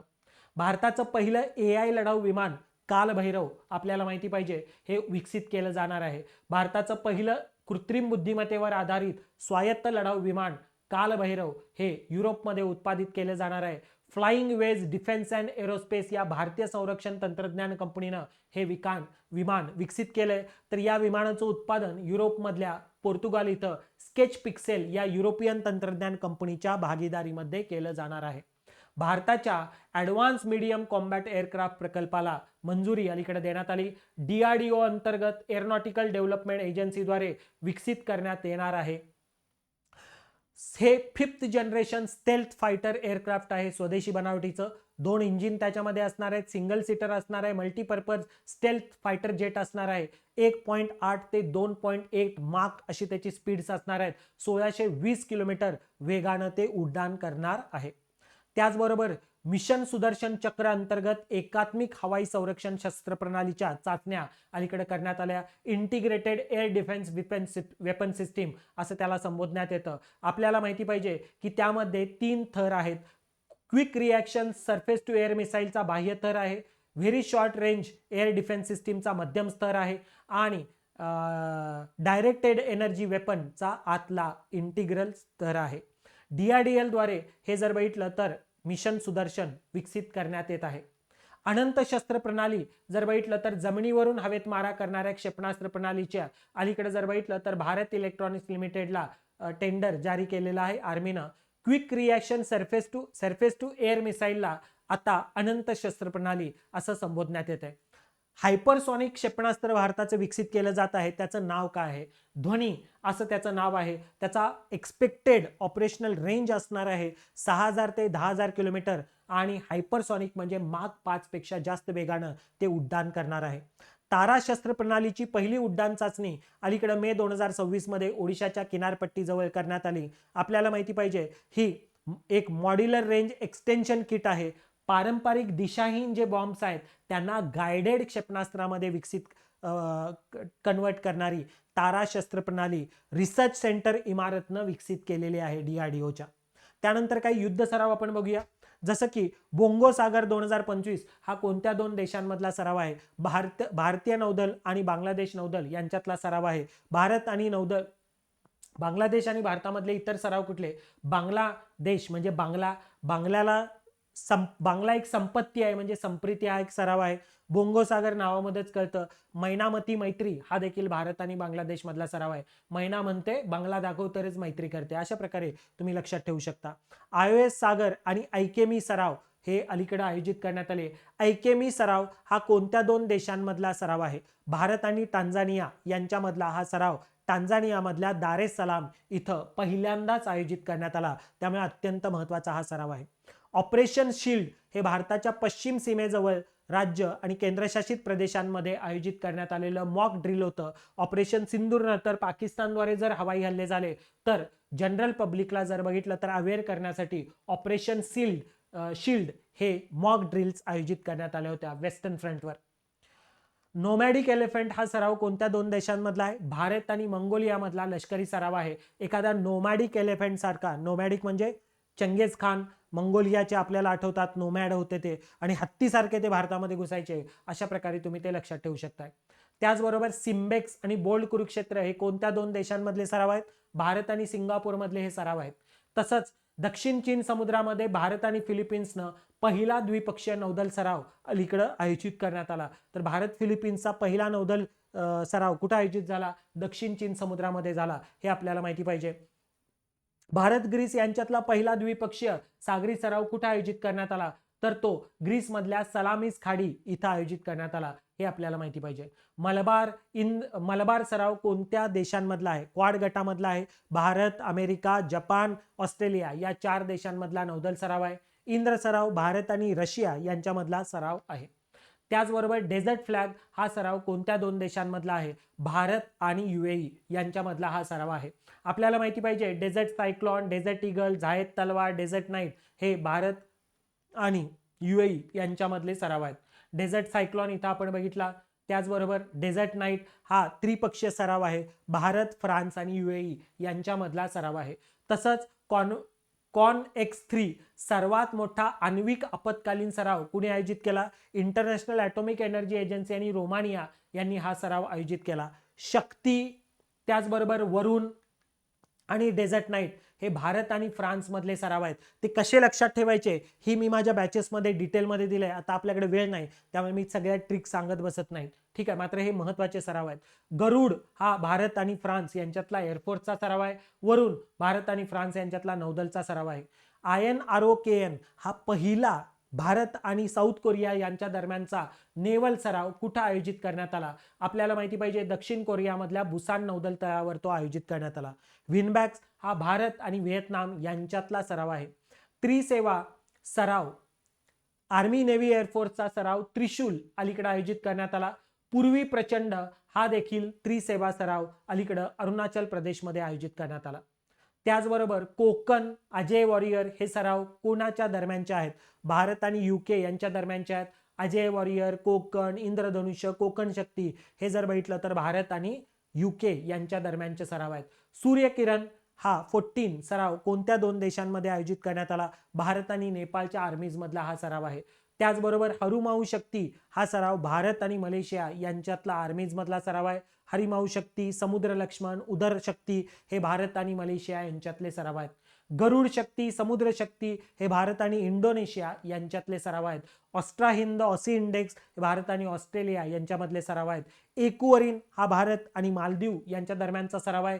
एकता हा देखील भारत आणि मालदीव यांच्या दरम्यानचा सराव आहे. मित्रशक्ती, स्लायनेक्स हे भारत आणि श्रीलंका यांच्या दरम्यानचे सराव आहेत. दोस्ती हा सराव भारत, मालदीव, श्रीलंका यांच्यातला त्रिपक्षीय सराव आहे. मैत्री हा सराव भारत आणि थायलंड यांच्या दरम्यानचा आहे. त्याचबरोबर IAF-RTF संयुक्त हवाई सराव पहिल्यांदाच कुठे आयोजित झाला? मलाक्काच्या सामुद्री धुनीजवळ भारत आणि थायलंड यांच्या एअरफोर्स मधला हा सराव आयोजित करण्यात आला. सियाम भारत हा देखील भारत आणि थायलंड यांच्यातला सराव आहे. खंजर 13 हा भारत आणि किर्गिस्तान यांच्यामधला सराव आहे. IRNS देना अलीकडे न्यूजमध्ये होती, का बरं? इराणची ही शिप अमेरिकेनं डुबवली आणि ती भारतामध्ये आयोजित करण्यात आलेल्या मल्टीलॅटरल अशा नौदल सरावामध्ये INS मिलानमध्ये ती सामील झाली होती. टायगर ट्रायम्फ, टायगर क्लॉ, युद्ध अभ्यास, वज्रप्रहार हे भारत आणि अमेरिका यांच्या दरम्यानचे सराव आहेत. तर जायमेक्स, जामाटा, धर्म गार्डियन हे भारत आणि जपान यांच्यातले सराव आहेत. लामितिये भारत आणि सेशल्स यांच्या स्पेशल फोर्सेसचा सराव आहे. तर सायक्लोन हा भारत आणि इजिप्त यांच्या स्पेशल फोर्सेसचा सराव आहे. दस्तलीक हा भारत आणि उझबेकिस्तान यांच्यातला सराव आहे. ऑपरेशन संकल्प हे भारतीय नौदलानं सागरी सुरक्षा अभियान राबवलं होतं. ओमानचा आखात आणि हॉर्मुझच्या सामुद्रधुनी इथं भारताची व्यापारी जहाजं तिथून सेफली बाहेर पडावी यासाठी हे आयोजित करण्यात आलं होतं. ऑपरेशन हिमसेतू हे लाचेनजवळ दरड कोसळल्यामुळे सिक्कीममध्ये अडकलेल्या प्रवाशांना बाहेर काढण्यासाठी भारतीय लष्करानं आयोजित केलेलं ऑपरेशन आहे. सिनबॅक्स हा भारत आणि कंबोडिया यांच्यातला संयुक्त सराव अलीकडे आयोजित करण्यात आला. तर डायवेक्स हा सराव भारत आणि श्रीलंका यांनी संयुक्तपणे आयोजित केला. ऑपरेशन सिंदूरला 1 वर्ष पूर्ण झाले. 7 मे 2025 रोजी ऑपरेशन सिंदूर हे सुरू करण्यात आलं होतं. त्याचबरोबर 13 देशांचा प्रगती नावाचा लष्करी सराव भारतानं कुठे आयोजित केला? तो मेघालयमध्ये आयोजित झाला होता. काही व्यक्ती न्यूजमध्ये आपल्याला माहिती पाहिजेत. रेल्वे सुरक्षा दलाच्या पहिल्या महिला महासंचालक कोण ठरलेल्या आहेत? सोनाली मिश्रा. नौदलातील पहिल्या महिला फायटर पायलट प्रशिक्षणार्थी कोण ठरलेल्या आहेत? आस्था पुनिया. IMA मधून पदवीधर होणारी भारतातली पहिली महिला अधिकारी कोण ठरलेला आहे? सई जाधव. त्या कोल्हापूरच्या आहेत मूळच्या. NS राजा सुब्रमणी हे भारताचे तिसरे चीफ ऑफ डिफेन्स स्टाफ जर बघितलं तर CDS ठरलेले आहेत. ठीक आहे. लेफ्टनंट जनरल NS राजा सुब्रमणी. त्याचबरोबर व्हाईस ॲडमिरल कृष्ण स्वामीनाथन यांची नौदल प्रमुख म्हणून नियुक्ती करण्यात आली आहे. ते देशाचे 27वे नेव्हल चीफ ठरणार आहेत. ते मूळचे बेंगळुरूचे आहेत. त्याचबरोबर मेटिओरेटिकल सोसायटीच्या पहिल्या भारतीय महिला फेलो कोण ठरलेल्या आहेत? कुलजीत कौर मारहास या मेटिओरेटिकल सोसायटीच्या 93 वर्षांच्या इतिहासामध्ये पहिल्या भारतीय महिला फेलो ठरलेल्या आहेत. तर अशा प्रकारे तुम्हाला करंट अफेअर्स कव्हर करायचं आहे ग्रुप सी साठी. तर धुरंधर ही आपली बॅच उपलब्ध आहे बिईंग ॲस्पिरंट या ॲपवर. अगदी कमी रुपयामध्ये ती उपलब्ध आहे. त्याच्यासाठी परिक्रमा हा कोड जरी तुम्ही वापरला तरी 20% तब्बल तुम्हाला डिस्काउंट मिळू शकतं. तर त्यासाठी QR कोड मी जो दिलेला आहे तो स्कॅन करा. त्याचबरोबर दर महिन्याच्या करंट अफेअर्स सेक्शन वाईज अगदी क्विकली दर महिन्याच्या करंट अफेअर्स केवळ आणि केवळ 10 तासांमध्ये तुम्हाला कव्हर करायचे आहेत. तर त्यासाठी आपली परिक्रमा समरी बॅच उपलब्ध आहे. परिक्रमा समरी बॅच वार्षिक आणि 6माही फॉर्मॅटमध्ये उपलब्ध आहे. तिला देखील तुम्ही जॉईन करू शकता. त्याचबरोबर 1 लाइनर बॅच ही तुम्हाला सरळ सेवांसाठी ग्रुप सी साठी फार महत्त्वाची ठरणार आहे. ही देखील उपलब्ध आहे आपल्या ॲपवर. तसंच दर महिन्याचे 350+ करंट अफेअर्सवरचे प्रश्न तुम्हाला जर सोडवायचे असतील तर परिक्रमा सराव प्रश्नसंच ही बॅच देखील तुम्ही घेऊ शकताय. त्यानंतर आपण चर्चेतील व्यक्ती ज्या न्यूजमध्ये होत्या त्या इथं बघूया. त्यामध्ये मनोज कुमार यांचं अलीकडे निधन झालंय. तर एप्रिल 2025 मध्ये मुंबईमध्ये अभिनेते चित्रपट दिग्दर्शक मनोज कुमार यांचं निधन झालं. त्यांना भारत कुमार म्हणून ओळखलं जायचं. हरिकिशन गिरी गोस्वामी असं त्यांचं मूळ नाव आहे. पाकिस्तानच्या अबोटाबादमध्ये जन्म झाला होता. राजस्थानमध्ये त्यांचं कुटुंबीय शिफ्ट झालं. दिल्लीच्या हिंदू कॉलेजमधनं त्यांनी शिक्षण घेतलं पदवीचं. मग मुंबईमध्ये आले. वयाच्या 11व्या वर्षी दिलीप कुमार अभिनीत शबनम चित्रपटामध्ये छोटीशी भूमिका त्यांनी केली आणि दिलीप कुमार यांचं या चित्रपटामधलं मनोज कुमार हे नाव त्यांनी धारण केलं. फॅशन, काच की गुडिया, मैदाने जंग असे त्यांचे चित्रपट गाजले. आपल्याला माहिती पाहिजे त्यांनी दिग्दर्शित केलेले चित्रपट आहेत चोर, क्रांती, क्लर्क, रोटी कपडा और मकान, जय हिंद, उपकार. त्यांना पद्मश्री पुरस्कार 1992, दादासाहेब फाळके पुरस्कार 2015, उपकार चित्रपटासाठी राष्ट्रीय चित्रपट पुरस्कार, मध्य प्रदेश सरकारचा किशोर कुमार पुरस्कार आणि स्वर्गीय राज कपूर जीवनगौरव पुरस्कार अशा पुरस्कारांनी सन्मानित करण्यात आलेला आहे. के कस्तुरीरंगन यांचं निधन झालं बेंगळुरूमध्ये. ते इस्रोचे माजी अध्यक्ष होते कृष्णस्वामी कस्तुरीरंगन. त्यांचा जन्म केरळमधल्या एर्नाकुलमचा आहे. रामनारायण रुईया कॉलेज मुंबईतनं त्यांनी पदवी घेतली. मुंबई विद्यापीठातनं पदव्युत्तर पदवी घेतली. अलाहाबाद इथल्या फिजिकल रिसर्च लॅबोरेटरीमध्ये ते जॉईन झाले आणि experimental high energy astronomy doctorate पदवी तिथं घेतली. इस्रोच्या उपग्रह केंद्राचे संचालक ते राहिले आणि पुढे 94 ते 2003 या काळामध्ये इस्रोचे 9 वर्ष आणि इस्रोचे 5वे अध्यक्ष म्हणून त्यांनी काम केलेलं आहे. आपल्याला माहिती पाहिजे की त्यांना पद्मश्री, पद्मभूषण, पद्मविभूषण या तिन्ही पुरस्कारांनी सन्मानित करण्यात आलेलं आहे.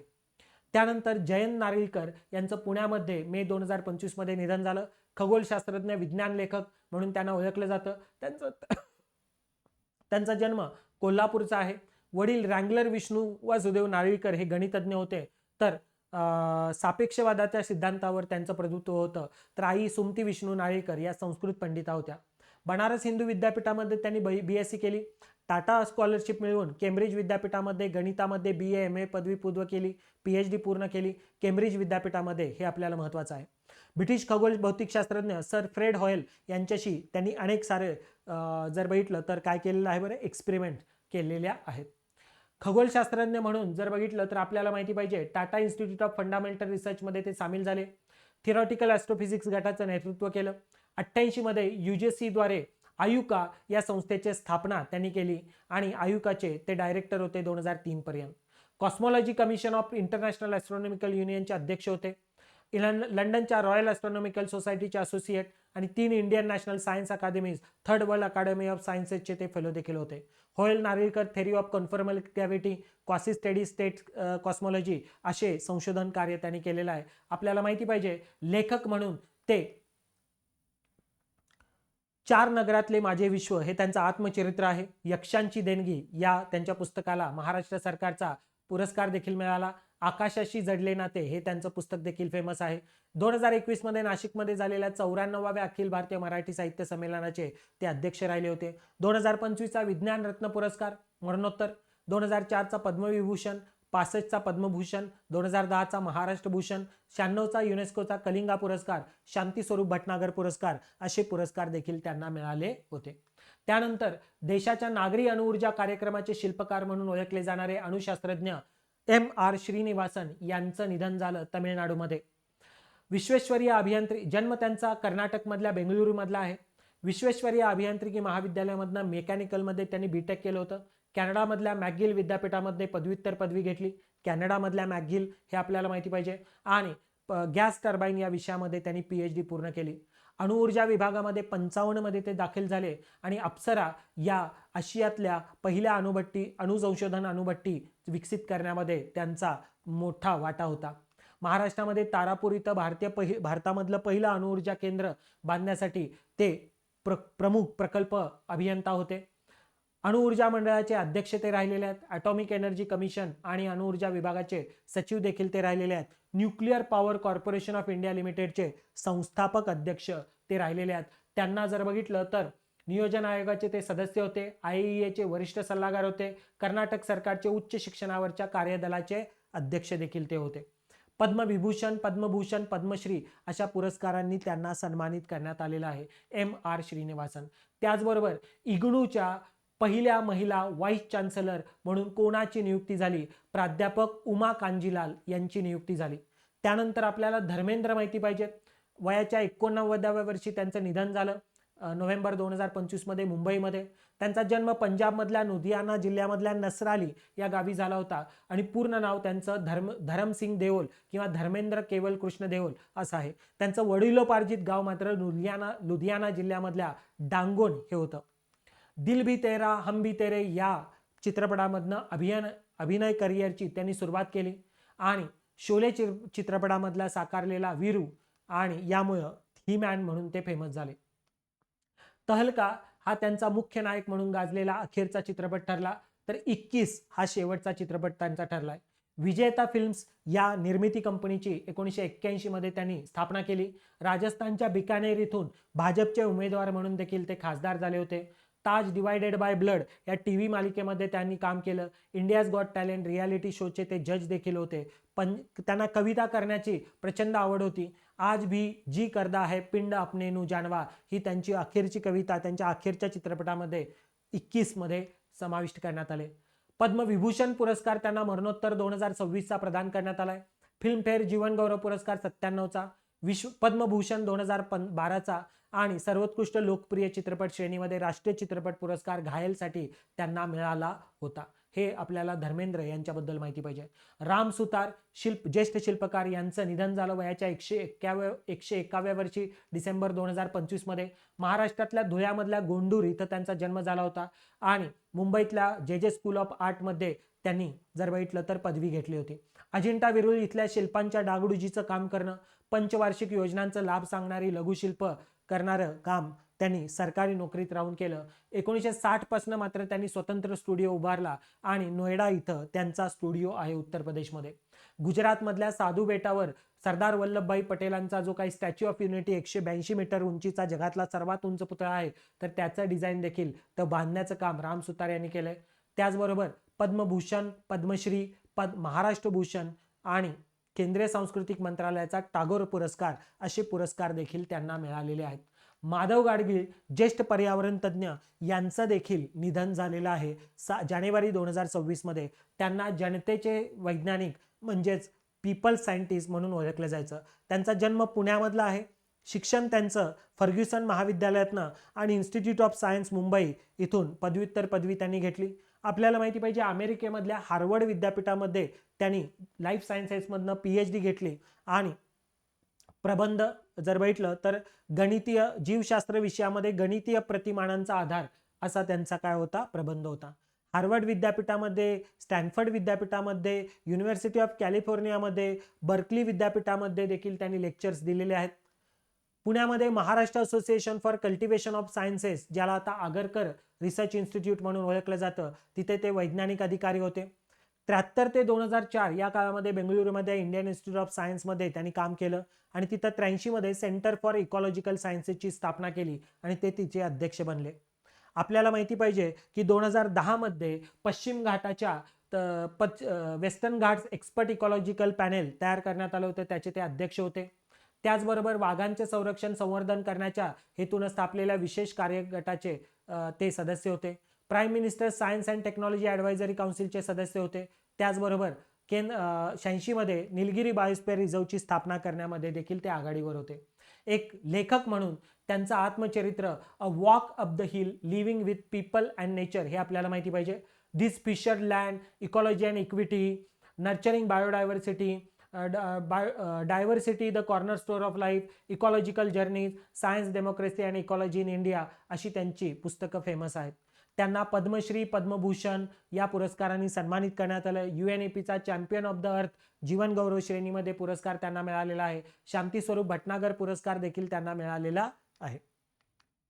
त्याचबरोबर अजित आशाताई अनंतराव पवार यांचं हेलिकॉप्टर अपघातामध्ये 28 जानेवारी 2026 रोजी निधन झालं.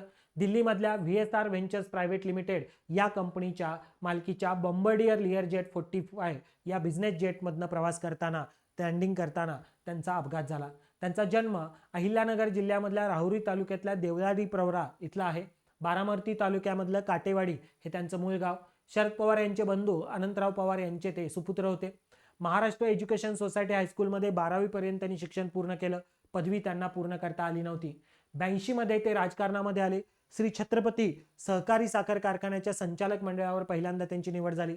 पुणे जिल्हा सहकारी बँकेचे अध्यक्षपदी 16 वर्षे राहिले. 91 मध्ये पहिल्यांदा बारामतीमधनं लोकसभेवर निवडून गेले.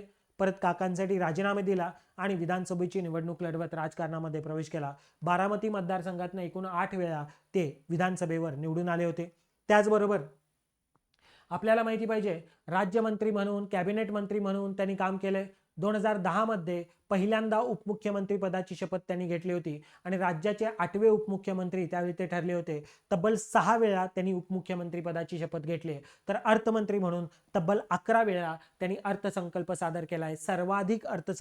सर्वाधिक वेळा अर्थसंकल्प सादर करण्यामध्ये ते द्वितीय क्रमांकावर येतात बॅरिस्टर शेषराव वानखेडे यांच्यानंतर. त्याचबरोबर जर बघितलं तर महाराष्ट्र ऑलिम्पिक असोसिएशनचे अध्यक्षपद, महाराष्ट्र राज्य खो खो असोसिएशनचे अध्यक्ष, महाराष्ट्र राज्य कबड्डी असोसिएशनचे अध्यक्ष, महानंद महाराष्ट्र राज्य सहकारी साखर कारखाना संघाचे संचालक असे त्यांनी काम केलंय. 2 जुलै 2023 रोजी शिवसेना भाजप युतीच्या नेतृत्वाखालच्या सरकारमध्ये सामील होऊन त्यांनी राष्ट्रवादी काँग्रेस पक्षामध्ये फूट घडवून आणली होती. आशा भोसले यांचं मुंबईमधल्या ब्रिज कँडी रुग्णालयामध्ये 12 एप्रिल 2026 रोजी निधन झालं वयाच्या 92व्या वर्षी.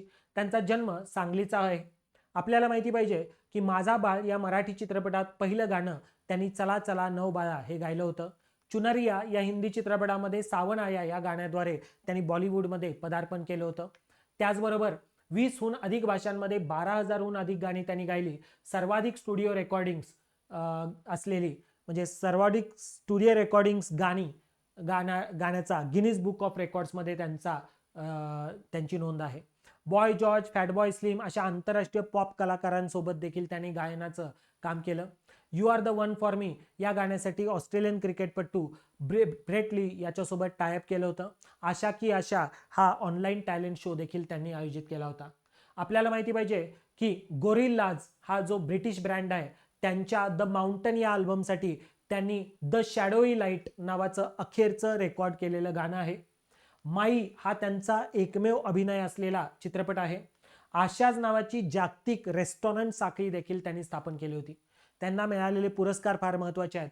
पद्मविभूषण पुरस्कार 2008चा, 2021चा महाराष्ट्र भूषण पुरस्कार, 2000 सालचा दादासाहेब फाळके पुरस्कार, 2 राष्ट्रीय चित्रपट पुरस्कार आहेत त्यांना, दिल चीज क्या है आणि मेरा कुछ सामान या 2 गाण्यांसाठी. 7 फिल्मफेअर पुरस्कार आहेत. मध्य प्रदेश सरकारचा लता मंगेशकर पुरस्कार आहे. महाराष्ट्र शासनाचा गान सम्राज्ञी लता मंगेशकर पुरस्कार आहे 99 मध्ये आहे. BBC life time achievement award आहे 2002चा.